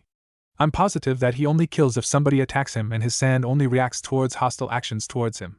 If Shikaku forces his way out while he's asleep because of a faulty seal, Gaara must have great mental control if he can keep the tailed beast from escaping while he's awake, since it's possible for it to happen and should have happened by now. Naruto said. Then how do you know your chakra suppression seals will work? Kankuro asked. Because in his book of sealing, the 4th Hokage said that he used this on the 4 and 5-tailed Jinchuriki during the 3rd Shinobi War. If it worked on them, then Shikaku shouldn't be a problem. Naruto said. Do it. Temari said. Temari. We can't trust him. He's an outsider. What if he tries to steal Shikaku from us? Kankuro asked. Why the hell would I want Shikaku? I can't even seal a tailed beast away. Well, not yet at least, but I'll be able to in a few months, give or take. Anyway, what do you think I'll do? Put him in my pocket and walk out? Naruto asked. I trust him, Kankuro. He was able to instantly see the problem with Gaara's seal when I showed it to him. Temari said. What was wrong with it? I thought Gaara just couldn't handle the power. Kankuro said. Whoever sealed Shikaku in Gaara did 2 things wrong. Number 1, they sealed it inside of him before he was even born, which should never happen, and I'll take a guess to say that is what actually caused your mother to die. Number 2, he basically has a shitty storage scroll on his body. Naruto said. Lady Chiyo is the one who performed the sealing ritual. Kankuro said. Well, she sucks. Naruto said. Just trust him, Kankuro. Temari said. Why do you want to help Gaara? Kankuro asked. Because I'd do anything to make a pretty girl such as Temari smile. Naruto said and she blushed. Idiot. Temari thought. If anything goes wrong, I'm blaming you. Kankuro said. Sure. Now, this is the most important part. There will be a locking seal on the inside of his room to prevent people from coming in there. If the door opens, then the suppressing seals will stop working, since I'll have them set to activate when the door closes. I'll give Temari an overriding seal just in case, but if you ever need to go in the room, you need to wake him up within 5 minutes, because that's how long it'll take the effects of the seal to wear off on Shikaku. If you can't wake him up, just close the door and wait for Gaara to get up. Naruto said. Why does she get the seal? Kankuro asked. Because she's more trustworthy than you. Naruto said. No, she's not. Kankuro said. Yes, I am, and you know it. Come on, Naruto. I'll show you Gaara's room and your room. Temari said, and they walked away. Temari showed Naruto his room and Gaara's room, then showed him the bathrooms. Coincidentally, his room was right next to Temari's room, so he'd have to be careful so he won't go in the wrong room. They went to Gaara's room and Naruto unsealed his sealing equipment and got to work. Temari was really impressed by his skill because he looked so fluent while drawing the seals everywhere, and called him a seal master. But he declined, saying he was far away from being called a seal master. It took him 3 hours to complete everything and used his Sharingan to check for any signs of a break in the seals. That was another thing he managed to do with his Sharingan. He was able to basically zoom in and out while inspecting his sealing, or anything else. It was really helpful, and it's what got him so far into his sealing. He would check everything over before he moved to the next step. So, is it done? Temari asked. Yeah. Just a simple test run is needed before I apply the locking seal. Naruto said. What do you have to do? Temari asked. I need Gaara to come in here and go to sleep. Naruto said. I don't think that's a good idea. Temari said. Don't worry. I'll be able to suppress Shikaku if he escapes or tries to. Naruto said. How? Temari asked. Secret. Just tell Gaara to come inside and then you stay out. Naruto said, and she sighed. Okay. Temari said, and then Gaara came into the room. Why didn't my mother protect me from you? Gaara asked. Because I'm not a threat to you. I'm not trying to harm you. Now I need you to close your eyes and start to fall asleep. Naruto said. Gaara stared at him for a few seconds before nodding. Gaara closed his eyes and Naruto's sweat dropped because he was still standing up instead of laying on the bed.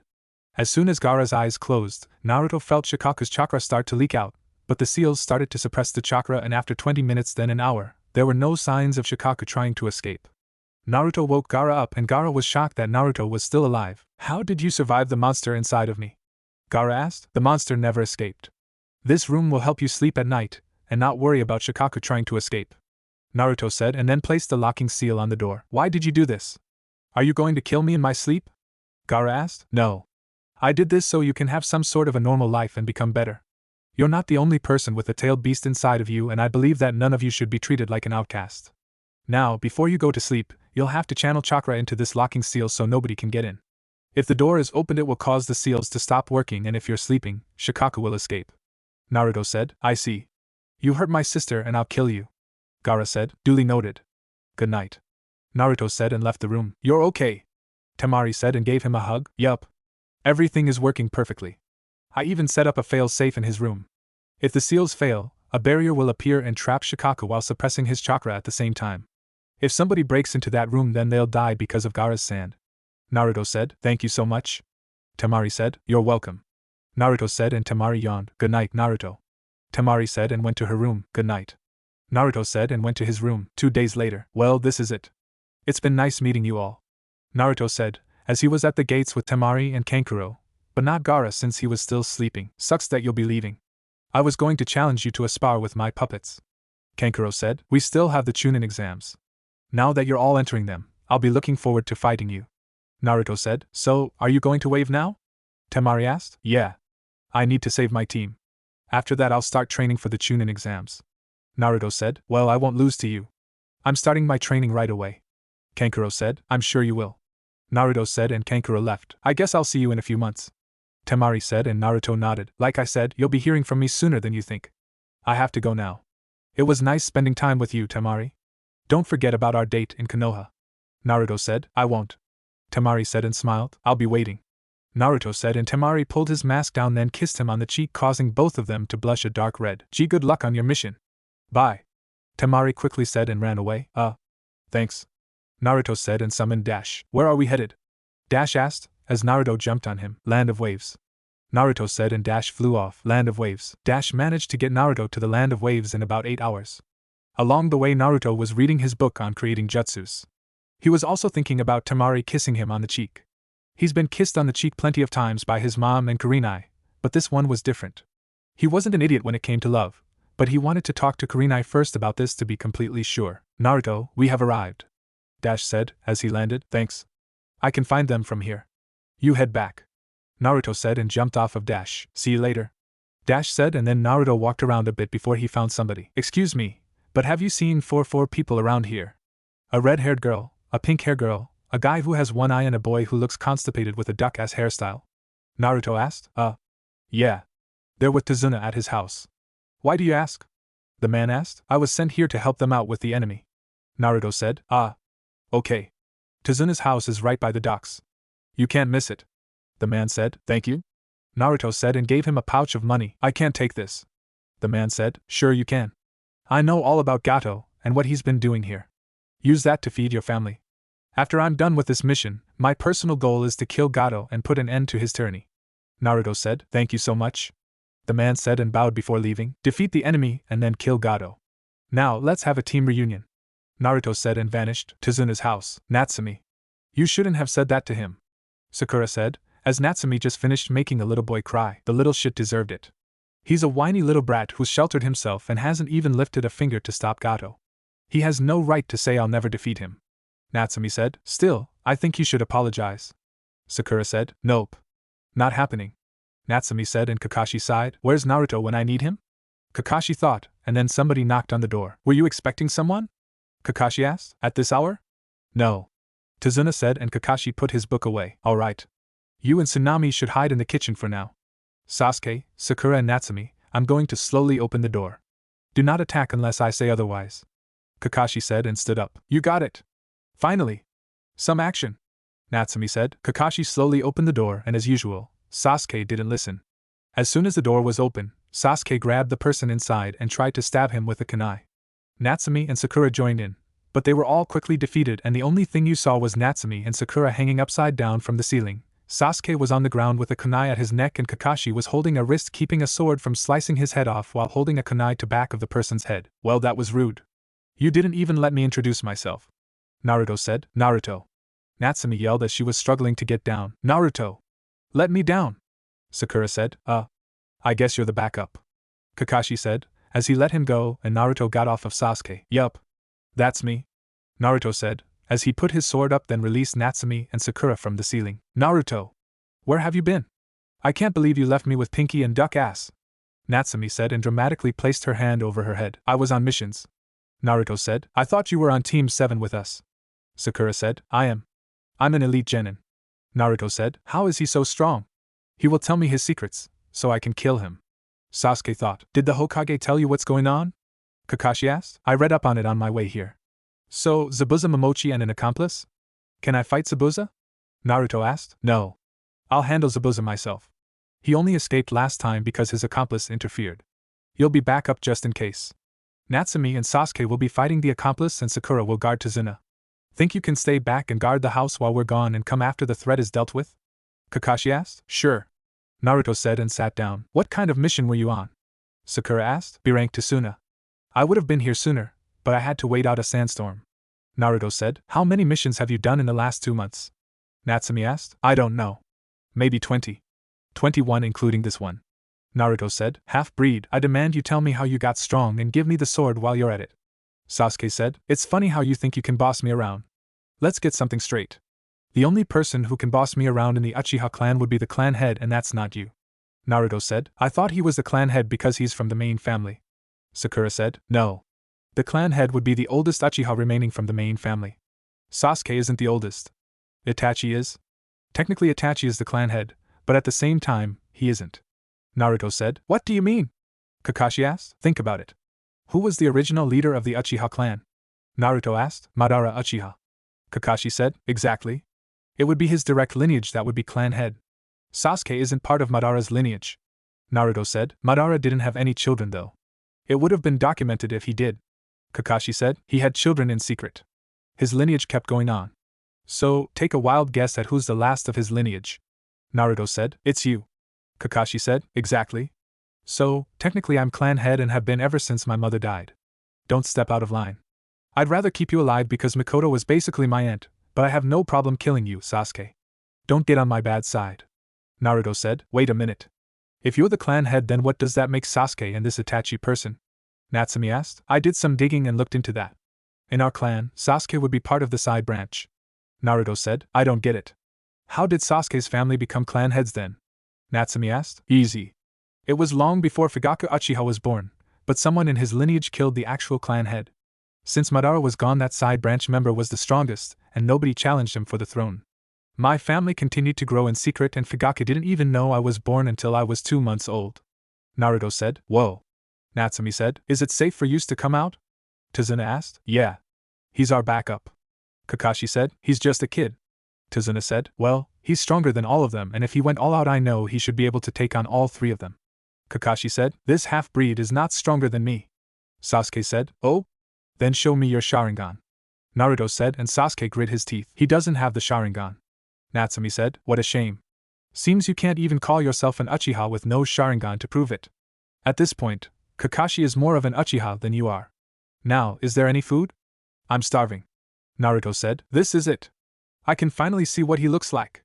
Sakura thought and grinned. Of course. I'll bring you a plate of food. Tsunami said, you better make that a few plates. He can eat as much as me. Natsumi said, no. 1 plate should be enough. I saw the condition of this place because of Gato. Naruto said, it's okay. We have enough to last another week. Tsunami said, no. Even after Gato is defeated, it'll still take some time before the Land of Waves is back on its feet. I'll take 1 plate and then eat breakfast in the morning while they're out at the bridge. Naruto said, if that is what you want. Tsunami said and went back to the kitchen. I just realized that you never call Kakashi sensei. Why is that? Sakura asked. This isn't a knock on Kakashi, but my mom will always be my only sensei. Sure, other people may teach me something, but I don't think I'll ever call them sensei. Naruto said, pathetic. Sasuke said, this is coming from the same boy who would throw a temper tantrum whenever his brother had a mission and couldn't train him. You should be the last person talking about being pathetic. You used your clan status and the people's ego to get them to train you growing up, and you're still weaker than me. You may train hard, but I train smart. Naruto said, and Tsunami came with his food. Here you go. Tsunami said, thank you.